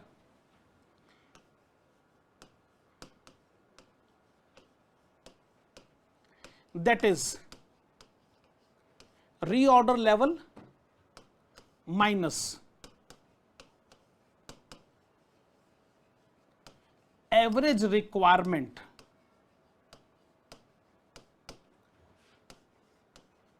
During average lead time. Simple सा कंसेप्ट है। आप इसको ऐसे भी सोच सकते हैं कि अगर आप अपने पास क्वांटिटी ज्यादा होल्ड करते हो, जो आपकी एवरेज रिक्वायरमेंट है, जो एवरेज पैरामीटर पर डिसाइड होती है, जब भी आप उससे एक्स्ट्रा क्वांटिटी होल्ड करोगे, वो एक्स्ट्रा क्वांटिटी होल्ड करने का एकमात्र ऑब्जेक्टिव ये है कि आपको एबनॉर्मल सर्कमस्टांसेस तंग करते हैं, आपको इमरजेंसी सर्कमस्टांसेस तंग करते हैं और आप प्रोटेक्शन चाहते हो। और सेफ्टी स्टॉक वो सेफ गार्ड है जो आपको वो प्रोटेक्शन की फैसिलिटी प्रोवाइड करा कर देता है। सही है जी। मैक्सिमम स्टॉक, ओके, देखो भाई मिनिमम है तो मैक्सिमम भी। आप कोई भी एग्जांपल ले सकते हैं, आप अपने स्कूटर का एग्जांपल ले सकते हैं। अगर उसमें कुछ मिनिमम पेट्रोल होना चाहिए तो मैक्सिमम की भी तो एक लिमिट है। आपके घर में पानी की टंकी है, जैसे उसमें अगर मिनिमम स्टोर होना चाहिए इतना पानी, तो फिर मैक्सिमम की भी एक लिमिट होती है। तो ये मैक्सिमम स्टॉक, वेयर हाउस में भी मैक्सिमम क्वांटिटी स्टोर कितनी करी जा सकती है, इसके पैरामीटर डिसाइड होते हैं। मैक्सिमम स्टॉक कैलकुलेट करने का फार्मूला बड़ा सिंपल सा है। Well this is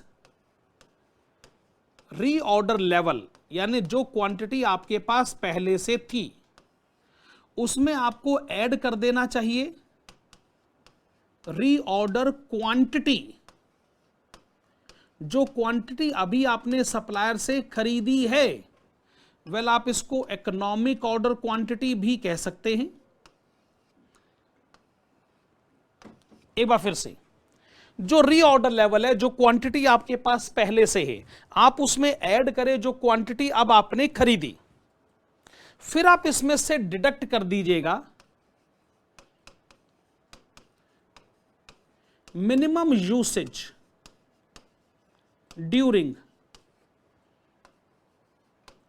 minimum lead time.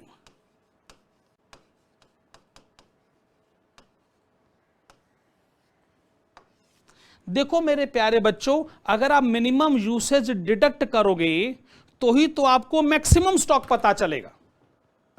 कैसे, सुनो एक बार फिर से। रीऑर्डर लेवल यानी कितनी क्वांटिटी आपके पास पहले से पड़ी है, प्लस रीऑर्डर क्वांटिटी ईओक्यू, आपने कितनी क्वांटिटी और मंगाई। आपको वैसे तो ये लगेगा कि सर इन दोनों को ऐड करो, कहानी खत्म। कितना सामान पहले से कितना और मंगाया, कहानी खत्म। लेकिन भैया जब तक मंगाया हुआ सामान आएगा तब तक पहले पड़ा हुआ सामान उतना थोड़ी रहेगा। जब तक मंगाया हुआ सामान आएगा तब तक पहले से पड़ा हुआ सामान उतना थोड़ी रहेगा, उसमें से कुछ तो कंज्यूम हो जाएगा। अगर सप्लायर बहुत जल्दी भी सामान पहुंचा दे, जिसको कहते हैं मिनिमम लीड टाइम, उस मिनिमम लीड टाइम में आपकी कंजम्पशन मिनिमम लेवल पर भी क्यों ना हो, तो भी कुछ ऐसा कंजम्पशन है जो किसी कीमत पे रुक नहीं सकता। तो वो मिनिमम कंजम्पशन तो अनअवॉइडेबल है, जो इन एनी केस होकर रहेगा। इसलिए हम कहते हैं कि देखिए, जो सामान पहले से पड़ा है प्लस और कितना सामान मंगाया गया, माइनस कितने सामान का यूसेज नहीं रोका जा सकता किसी भी सिचुएशन में, फिर जो स्टॉक क्वांटिटी का आंसर आपके पास आएगा, आप उसे कह सकते हैं maximum stock which can be maintained. Perfect है जी, वेरी गुड। दो और हैं, एक एवरेज स्टॉक और दूसरा है डेंजर लेवल। एवरेज स्टॉक तो सारे जानते हैं जी भाई। जो मिनिमम स्टॉक आपने कंसेप्ट पढ़ रखा है और जो मैक्सिमम स्टॉक का कंसेप्ट आपने पढ़ रखा है, अगर उन दोनों को ऐड कर दिया जाए और 2 से डिवाइड कर दिया जाए तो भैया वो फिर एवरेज स्टॉक आया कि नहीं आया, ये तो सारे जानते हैं। जिसने अकाउंट्स नहीं भी पढ़ा वो भी जानता है, minimum stock plus maximum stock divided by 2। पर एक दूसरा वाला फार्मूला भी, और मैं ये बता दूं कि हमारे यहां 2 अलग अलग फार्मूले अगर पढ़ाए भी जाते हैं तो उनसे आंसर सेम नहीं आता। आंसर सेम आने का कोई मतलब ही नहीं है। हमने रीऑर्डर लेवल के भी आपको 2 फार्मूले बताए, उससे भी आंसर सेम नहीं आता। ये कोई मैथमेटिक्स नहीं है, ये तो अप्रोचेस हैं, ये तो लोगों के ओपिनियन हैं, और ओपिनियन डिफरेंट होते ही हैं, उसमें डिफरेंसेस होते ही हैं। क्या दूसरा वाला फार्मूला जो है वो आप ध्यान रखेंगे, this is minimum stock plus half of reorder quantity. क्या लिखा जी आपने? रीऑर्डर क्वांटिटी, यानी आप एक बार में कितनी क्वांटिटी खरीदते हैं। मिनिमम स्टॉक तो खैर आपके पास हमेशा ही पड़े रहता है, लेकिन जो आप एक बार में क्वांटिटी खरीदते हैं वो क्वांटिटी फ्लक्चुएट करती। जब आप एक बार में परचेज करते हैं तो मैक्सिमम लेवल पर चली जाती है, कंज्यूम करते हैं तो वो 0 पर चली जाएगी। तो अगर आप इसको 2 से डिवाइड कर दें तो उसका एवरेज लेवल कितना मेंटेन होता है, ये जानकारी अपने को पता चल जाती है। मेरे प्यारे बच्चों, डेंजर लेवल जो आखिरी लेवल है वो ये बताता है कि कभी कभार आपके स्टोर में मटेरियल की अवेलेबिलिटी इतनी लो हो जाती है, इतनी कम हो जाती है कि आपको इमरजेंसी परचेजेस का स्टेप लेना पड़ता है। जैसे मैं इसमें सबसे बढ़िया एग्जांपल है जनरेटर का एग्जांपल, और जनरेटर को चलाने के लिए चाहिए डीजल वाजिब।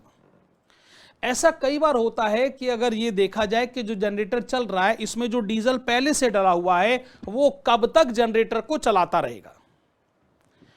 मान लीजिए ये डिसीजन निकल कर आया कि भाई ये तो जो है ज्यादा से ज्यादा 2 घंटे चलेगा generator.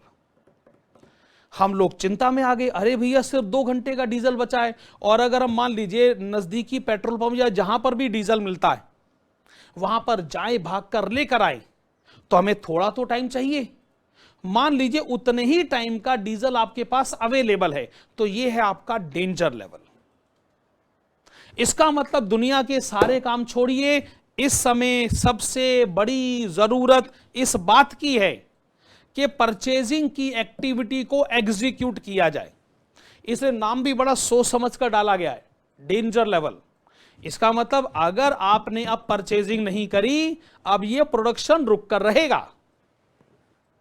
Necessary steps of purchasing must be initiated as of now, otherwise the production will get stopped.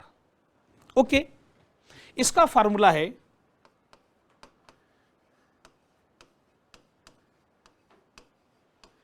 emergency purchase period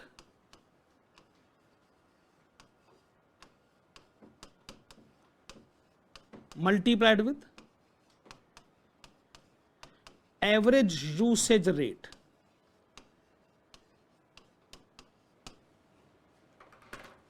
भाई कभी कभार आपने भी अपने स्कूटर मोटरसाइकिल में ऑब्जर्व किया कि पेट्रोल बस इतना सा बचा है कि ये सिर्फ नजदीकी पेट्रोल पंप तक ही पहुंच सकता है, तो वो होता है डेंजर लेवल। तो अगर आपने किसी को टाइम वाइम दे रखा है तो उसको फोन करके बोल दो कि भी पहले तो मैं पेट्रोल पंप जाऊंगा, फिर मैं तुमसे मिलने के लिए आऊंगा।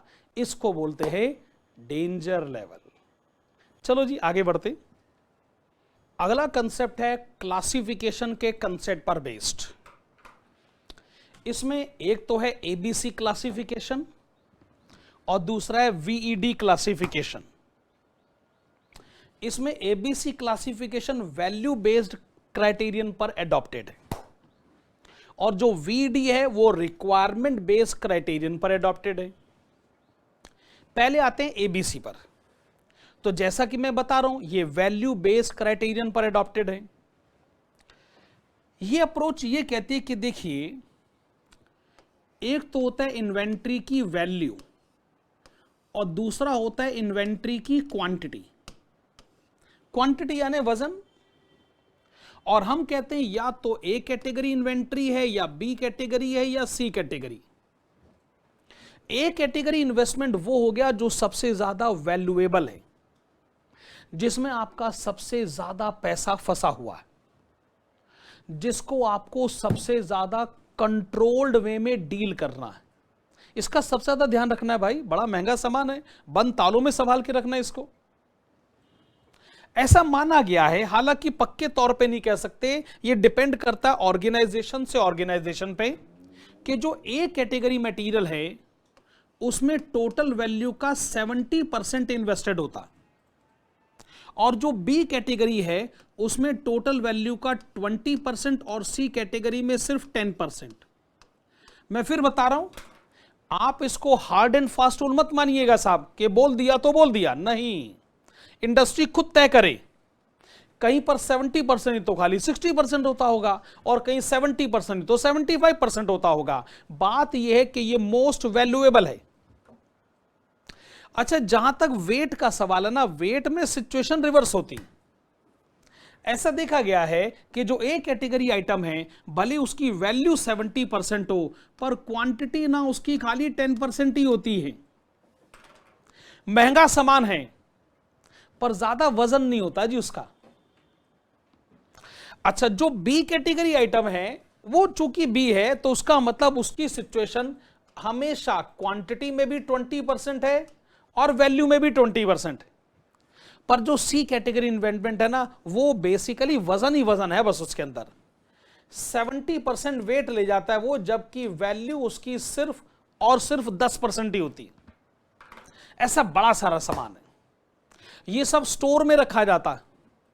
इसको हो सकता है कि एक हफ्ते में खाली एक बार इसको साफ सफाई के प्रोसीजर में लाया जाता होगा। इसका कंट्रोल प्रोसीजर एकदम रिलैक्स्ड है, बिना किसी चिंता का।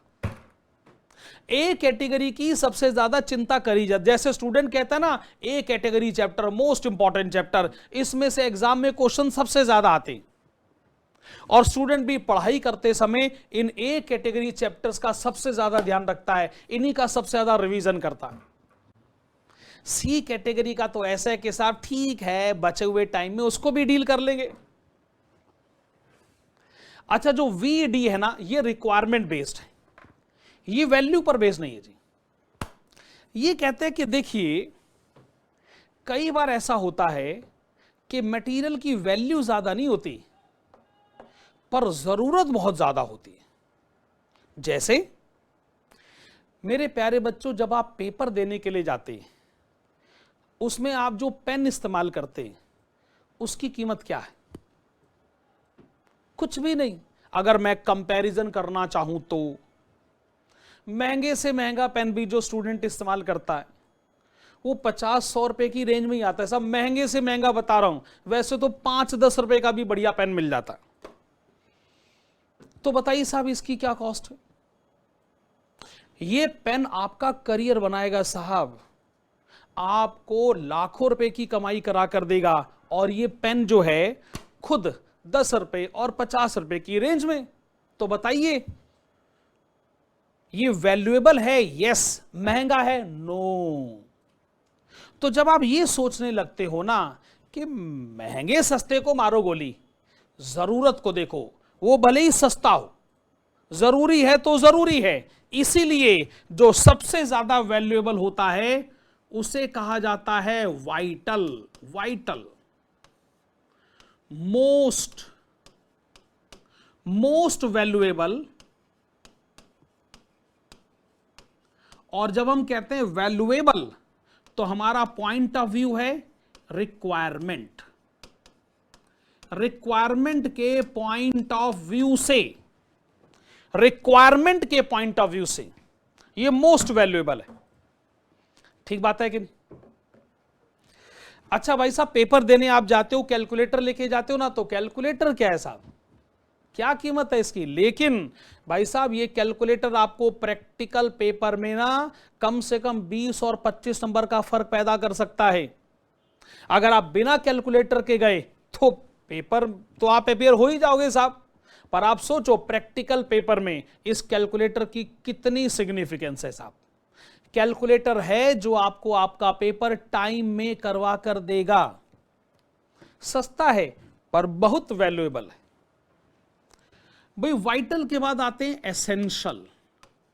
एसेंशियल जाने साहब इतने वैल्यूएबल तो नहीं है, इतने वैल्यूएबल तो नहीं है कि वाइटल जितने हो जाए, पर फिर भी होने चाहिए भाई साहब, फिर भी होने चाहिए।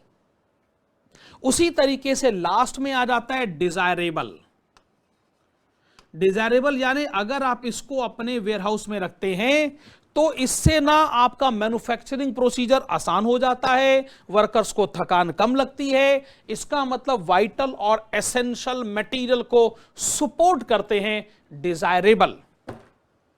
भैया जब पेपर देने जाओ ना तो यार पानी की बोतल साथ में ले जाया करो, साफ पानी साहब वहां पर पीजिए साहब। और पेपर करते हुए बीच में अगर आप थोड़ा थोड़ा पानी पिएंगे ना तो इससे क्या होता है कि कंसंट्रेशन लेवल बढ़ता है। अब आप माने या ना माने साहब, पानी की भी एक सिग्निफिकेंस है। 3 घंटे लगातार लिखते रहने में आपको कहीं पर हो सकता है थकान महसूस हो, और आप थोड़ा पानी पिएंगे तो आप देखेंगे कि कैसे ऊर्जा फिर से वापस आती। ये डिजायरेबल है भैया, मानिए मानिए, नहीं मानना मत मानिए। इसका मतलब जब हम वैल्यू को बेस बना के मटेरियल को क्लासिफाई करते हैं तो क्लासिफिकेशन एबीसी में जाता है, लेकिन जब हम रिक्वायरमेंट को बेस बनाते हैं और क्लासिफिकेशन करते हैं तो वो वाइटल, एसेंशियल, डिजायरेबल में चला जाता है। बाकी इसके पूरे थ्योरी के नोट्स आपने देखने हो तो ऑफ कोर्स मेन क्लासेस में सारे थ्योरी के नोट्स मैंने आपको लिखवा कर दिए हुए जी। चलिए रिवीजन में अगले कंसेप्ट की तरफ बढ़ते हैं। नेक्स्ट कंसेप्ट है back order cost. Okay, back order cost. पहला पॉइंट कि बैक ऑर्डर कॉस्ट किसे कहते हैं। देखिए ऐसा कई बार होता है कि आपके पास कस्टमर से ऑर्डर तो आ जाता है लेकिन आप उस ऑर्डर को पूरी तरीके से फुलफिल नहीं कर पाते। क्यों नहीं फुलफिल कर पाते? क्योंकि आपके पास उतनी क्वांटिटी है ही नहीं। अच्छा, यहां पर अगर कस्टमर कहना कि चलो ठीक है, जितनी क्वांटिटी आपने देनी थी हमने ले ली, बाकी के लिए ऑर्डर कैंसिल करो, नहीं, यही तो कैच है असल में। कस्टमर कहता है कि मैं इंतजार करने को तैयार हूं। अब आप कहते हो ठीक है जी, आप इंतजार करने को तैयार हो तो बाकी क्वांटिटी अब हमको मैन्युफैक्चर करनी पड़ेगी। इसको बोलते हैं बैक ऑर्डर सिचुएशन। यानी ऑर्डर ज्यादा क्वांटिटी का है, उतनी क्वांटिटी है नहीं, जितनी क्वांटिटी है हमने कस्टमर को दे दी, बाकी क्वांटिटी अब हम मैन्युफैक्चर करेंगे और कस्टमर उसका इंतजार करेगा। अच्छा, बाकी क्वांटिटी को जब आप मैन्युफैक्चर करोगे तो उसकी मैन्युफैक्चरिंग कॉस्ट होगी, तो उसकी जो मैन्युफैक्चरिंग कॉस्ट होगी उसको हम लोग कहते हैं back order cost, that is cost to be incurred in future for completing the unfulfilled order. अच्छा, बैक ऑर्डर सिचुएशन ना सुनने में बड़ा अच्छा लगता है। सुनने में भला क्यों अच्छा लगेगा? अरे अगर ऑर्डर पहले से आ जाए और हम कस्टमर की डिमांड ही पूरी ना कर पाए तो सुनने में तो अच्छा लगता ही है, लेकिन ये हर बार फेवरेबल हो ये जरूरी नहीं है। क्लास में मैं एक बहुत बढ़िया सा एग्जांपल देता हूं कि मान लीजिए साहब एक हलवाई के पास गए, आपने हलवाई को कहा कि भी मुझे आपसे 10 समोसे खरीदने। कितने? 10। वो कहता है जी 8 पड़े हुए हैं, 8 ले जाइए। आपने कहा नहीं मैं तो 10 लूंगा, बाकी बच गए 2 समोसे। तो हमने हलवाई को कहा कि चलो भैया शुरू हो जाओ, कढ़ाई को फिर गर्म करो, अब मेरे लिए स्पेशली 2 समोसे और बनाओ। अब वो हलवाई सर पकड़ लेगा, लो बताओ, सिर्फ 2 समोसे और बनाने के लिए सारा ताम झाम दोबारा से एक बार फिर से सारा सिस्टम शुरू किया जाए। अरे सिस्टम को शुरू करने की कॉस्ट इतनी ज्यादा है, 2 समोसों में मैं क्या प्रॉफिट कमाऊंगा? वेल, अगर ऐसा सोचा जाए कि बहुत सारी क्वांटिटी और बनानी पड़ेगी तो मैन्युफैक्चरर को तो उसमें मजा आएगा ही, क्योंकि उसमें बड़ा सारा प्रॉफिट अर्न करने का पोटेंशियल होता है। लेकिन जब रिमेनिंग क्वांटिटी जो मैन्युफैक्चर करनी है अगर वो थोड़ी सी क्वांटिटी होना, तो मैन्युफैक्चरर कहता है यार इसमें तो अपने को प्रॉफिट ही नहीं होगा, उल्टा दोबारा से सिस्टम सेटअप करने की कॉस्ट बहुत ज्यादा हमारी तरफ से हो जाएगी। तो बैक ऑर्डर कॉस्ट हमेशा फेवरेबल हो यह जरूरी नहीं है। बैक ऑर्डर की सिचुएशन इन्वेंट्री मैनेजमेंट का एक बहुत बड़ा टूल माना गया। हम बिजनेस को कहते हैं कि आप एक बात बताइए, इतने टाइम से आप ये सिचुएशन ऑब्जर्व कर रहे हैं, आप देखते हैं कि कब बैक ऑर्डर की सिचुएशन है कब नहीं है। आपका पास्ट एक्सपीरियंस आपको क्या सिखाता है? अगर पिछले बड़े सारे इंटरवल से, बड़े सारे टाइम से, बड़े सालों से, बड़े महीनों से आप हर बार बैक ऑर्डर की सिचुएशन देख रहे हैं, तो ये मैनेजमेंट को दिया गया एक सिग्नल है कि भाई साहब ये एक दो बार की गलती नहीं है, ये गलती बहुत टाइम से चली आ रही है। इसका मतलब आप अपने बिजनेस की सेल को ठीक ढंग से प्रेडिक्ट ही नहीं कर पाते।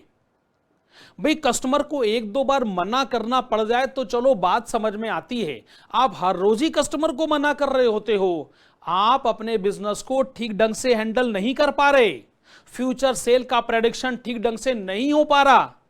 तो इन्वेंट्री मैनेजमेंट को एक बार फिर से रिव्यू करने की जरूरत है अगर बैक ऑर्डर सिचुएशन को आप बार बार अपने बिजनेस में होता हुआ पाते हैं तो। ठीक बात है ना? तो बैक ऑर्डर सिचुएशन आपको समझ में आ गई। चलते हैं अगले कंसेप्ट की तरफ। आइए कुछ इंपॉर्टेंट डॉक्यूमेंट्स के बारे में बात करते हैं। मैं स्टार्ट करना चाहूंगा बिल ऑफ मटेरियल से। ये जो बिल ऑफ मटेरियल है, ये डॉक्यूमेंट जो है ये बिजनेस के इंजीनियरिंग डिपार्टमेंट के द्वारा बनाया जाता है। इंजीनियरिंग डिपार्टमेंट क्या सोचता है कि जो भी प्रोडक्ट की मैन्युफैक्चरिंग हम करते हैं उस प्रोडक्ट की मैन्युफैक्चरिंग होनी कैसी चाहिए। जो फैक्ट्री में वर्कर्स हैं या जो प्रोडक्शन मैनेजर भी है उसको ये बात बड़े ध्यान से आपको बता देनी चाहिए कि इस प्रोडक्ट की मैन्युफैक्चरिंग में कौन कौन सी बातों का आपको ध्यान रखना है, इसमें कौन कौन से मटेरियल यूज होंगे, कौन सी रेशो में यूज होंगे, क्वालिटी के फीचर्स कौन से होने चाहिए। तो बिजनेस का इंजीनियरिंग डिपार्टमेंट जो है वो प्रोडक्ट की क्वालिटी फीचर्स को ज्यादा अच्छे ढंग से समझता है। वो एक डॉक्यूमेंट बनाए और उस डॉक्यूमेंट की मदद से प्रोडक्शन मैनेजर को जरूरी बातें बतानी बहुत जरूरी है। अच्छा, जब ये डॉक्यूमेंट बनाया जाएगा तो इस डॉक्यूमेंट के बनाने का ऑब्जेक्टिव क्या है?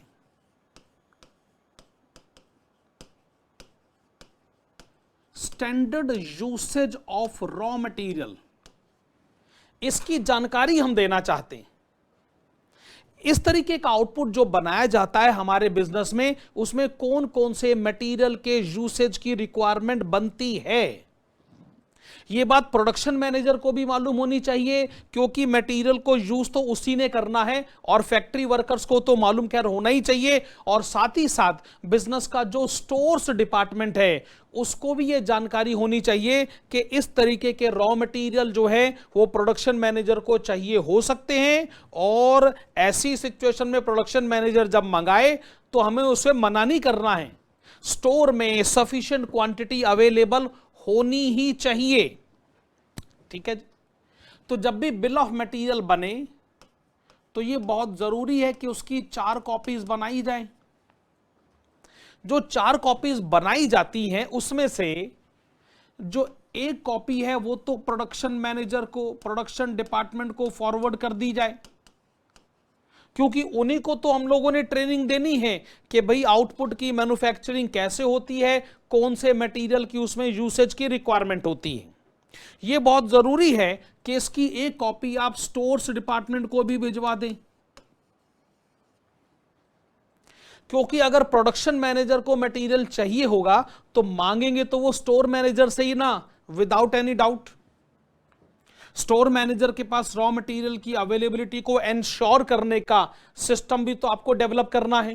अच्छा, एक कॉपी ऑफ कोर्स आप कॉस्ट अकाउंटिंग डिपार्टमेंट को भेजना चाहेंगे, क्योंकि आखिरकार कॉस्ट रिकॉर्ड्स तो उन्होंने ही मेंटेन करनी है, और एक कॉपी आप अपने खुद के रिकॉर्ड्स के लिए जरूर संभाल के रखिएगा।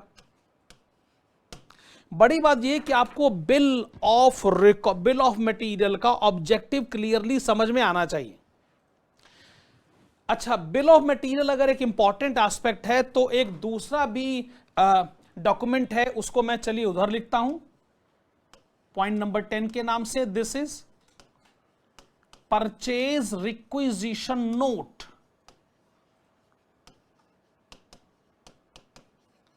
क्या नाम है? Purchase requisition note. पहले जरा इसके मीनिंग के फैक्टर पर आइएगा।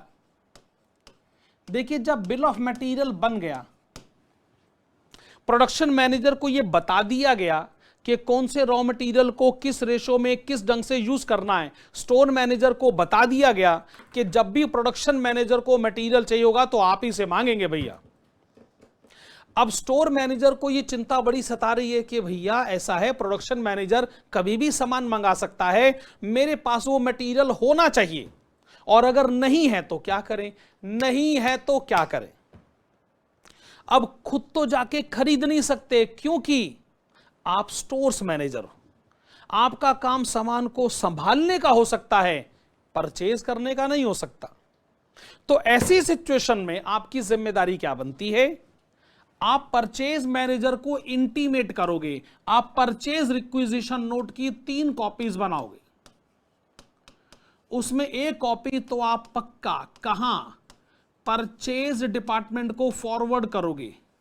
परचेज डिपार्टमेंट को आप ये इंटीमेशन भेजोगे कि हम आपको ऑथोराइज करते हैं कि इतनी क्वांटिटी ये वाला मटेरियल की, ये क्वांटिटी, ऐसी क्वालिटी, आप ये मटेरियल परचेज करके लाइए, हम आपको अथॉरिटी देते। और अगर कोई आपसे पूछे कि क्यों खरीद लिया, तो कहिएगा कि हमने कहा है। वाजिब। तो 3 कॉपीज बनानी बहुत जरूरी है। एक तो ऑफ कोर्स आप परचेज डिपार्टमेंट को फॉरवर्ड करोगे, दूसरी कॉपी आप कॉस्ट अकाउंटिंग डिपार्टमेंट को फॉरवर्ड कर दीजिएगा, और तीसरी कॉपी फिर आप अपने रिकॉर्ड्स के लिए मेंटेन करिएगा। जो भी है, आपको यह पता चल गया कि परचेज रिक्विजिशन नोट किस पर्पस के लिए बनाया जाता है। 2 मैंने आपको बता दिए, बिल ऑफ मटेरियल का ऑब्जेक्टिव और परचेज रिक्विजिशन नोट। वाह। अच्छा, जब मामला परचेज डिपार्टमेंट के हाथ में चला गया, किसके हाथ में चला गया? Purchase department. अब उसको करनी है परचेजिंग। क्या करनी है? परचेजिंग। अब आप सोचिए, परचेज मैनेजर के दिमाग में किस तरीके की खिचड़ी पक रही होगी। वो क्या करेगा? वो बड़े सारे सप्लायर्स से कोटेशंस को मंगाएगा। वो ये कहेगा, बताओ भैया, यहां से सामान खरीदे, वहां से सामान खरीदे। हर सप्लायर के कोटेशन को वो इवेल्युएट करेगा, और जब वो किसी सप्लायर को सेलेक्ट करेगा तो सप्लायर को सेलेक्ट करके फोन करके बोलेगा कि मैंने आपको सेलेक्ट किया है, आप प्लीज ये मटेरियल, इतनी क्वांटिटी, ये क्वालिटी, इतने रुपए का मटेरियल मुझे भिजवा दीजिए। तो वो सप्लायर क्या बोलेगा? लिख कर दे दो भाई, मुंह जुबानी तो काम चलेगा नहीं ना। तो यहां पे एक नया डॉक्यूमेंट है जो पिक्चर में आता है, और वो डॉक्यूमेंट कौन सा है? उस डॉक्यूमेंट का नाम है परचेज ऑर्डर। ये आप लोगों ने पक्का सुना ही होगा, पीओ के नाम से भी जाना जाता है। ये PO purchase order.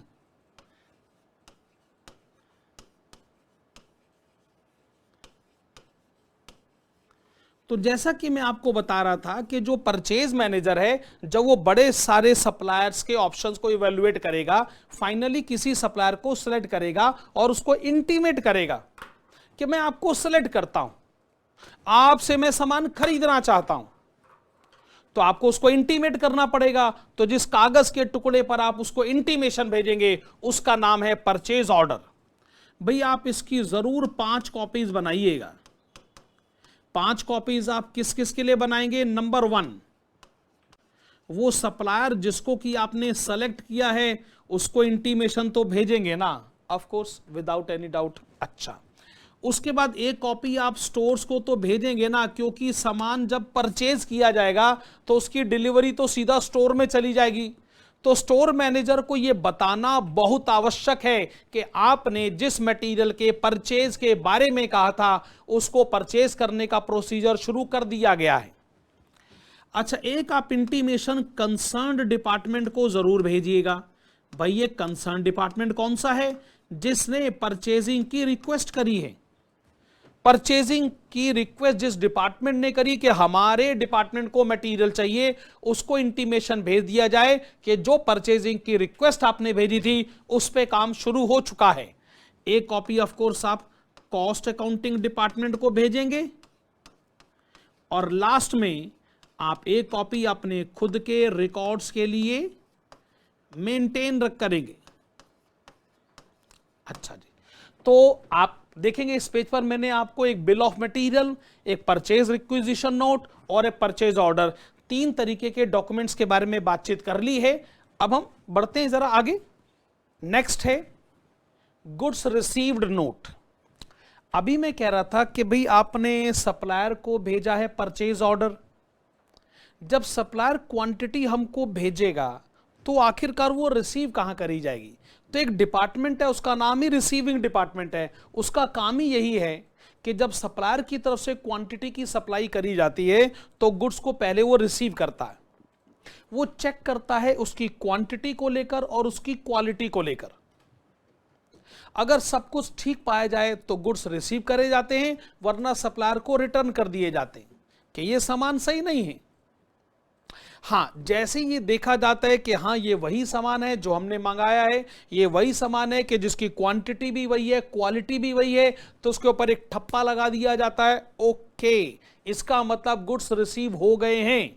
Goods receive note उस समय बना दिया जाता है और जब वो गुड्स रिसीव नोट बनता है तो उसकी 4 कॉपीज बनाई जाती हैं। उसमें एक कॉपी परचेज डिपार्टमेंट को इसलिए भेजी जाती है क्योंकि ये वही तो सामान है जो परचेज डिपार्टमेंट के कहने से तो आया है।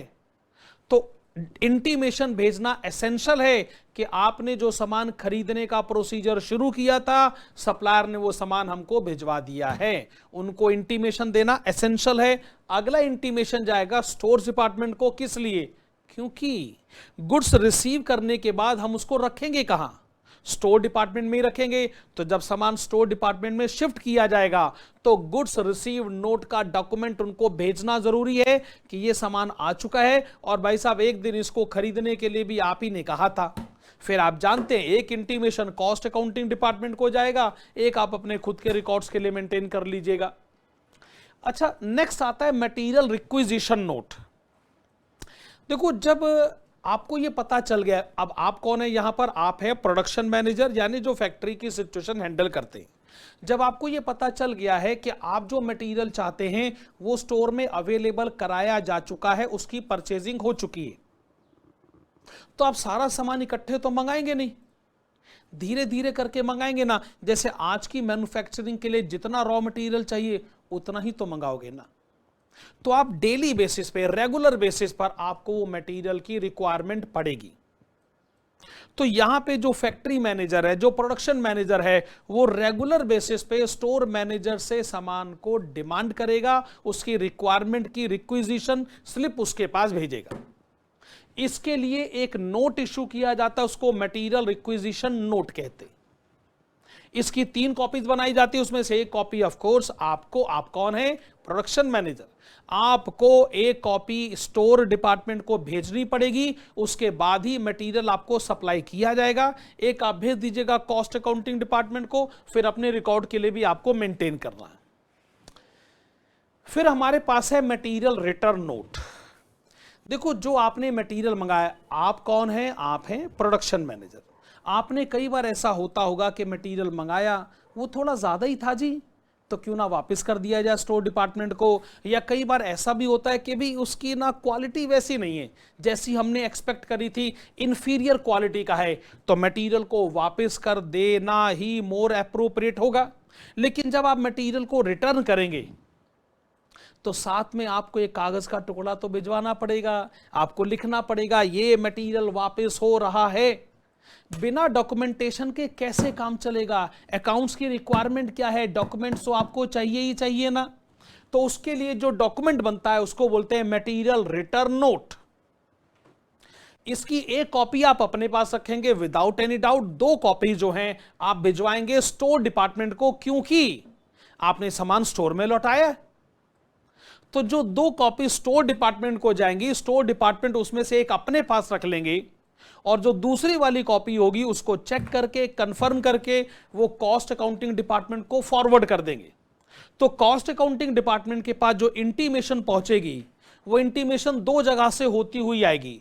जिन्होंने सामान को लौटाया और चूंकि स्टोर में सामान आ चुका है उन्होंने भी अपनी मोहर उस पर लगा दी, इसका मतलब कंफर्मेशन हो चुका है। अब कॉस्ट अकाउंटिंग डिपार्टमेंट को किसी से क्रॉस चेक करने की आवश्यकता नहीं। मैं आपको लास्ट में बताना चाहूंगा मटेरियल ट्रांसफर नोट के बारे में। देखो हमारी तो एडवाइस ये है कि एक डिपार्टमेंट दूसरे डिपार्टमेंट में मटेरियल ट्रांसफर ना करे, क्योंकि इसमें एडमिनिस्ट्रेटिव प्रॉब्लम्स होती। लेकिन कभी कभार एबनॉर्मल सर्कमस्टांसेस में ऐसा लगता है कि चलो एक डिपार्टमेंट के पास मटेरियल एक्सेस है, दूसरे के पास डेफिशिएंट है, तो इधर से उधर ट्रांसफर कर दो भाई। रेकमेंडेड नहीं है, पर कभी कभार ये करना पड़ जाता है। अगर ऐसा कभी करना पड़ जाए तो कर दीजिएगा जी, पर इसकी आप 3 कॉपीज बनाइएगा। आप कौन हैं? आप वो हैं जो ये मटेरियल जिसके पास एक्सेस है और ये किसी दूसरे डिपार्टमेंट में ट्रांसफर कर रहा है। एक कॉपी आप अपने पास रख लीजिएगा, 2 कॉपीज आप उस डिपार्टमेंट को भेज दीजिएगा जहां पे सामान ट्रांसफर किया गया है। वो डिपार्टमेंट जहां पे वो गुड्स ट्रांसफर करे गए हैं उसमें से एक कॉपी वो अपने पास रखेंगे और दूसरी कॉपी को ड्यूली साइन करके वो कॉस्ट अकाउंटिंग डिपार्टमेंट के पास भेज देंगे। फिर उनको कहीं से क्रॉस चेक करने की आवश्यकता नहीं है।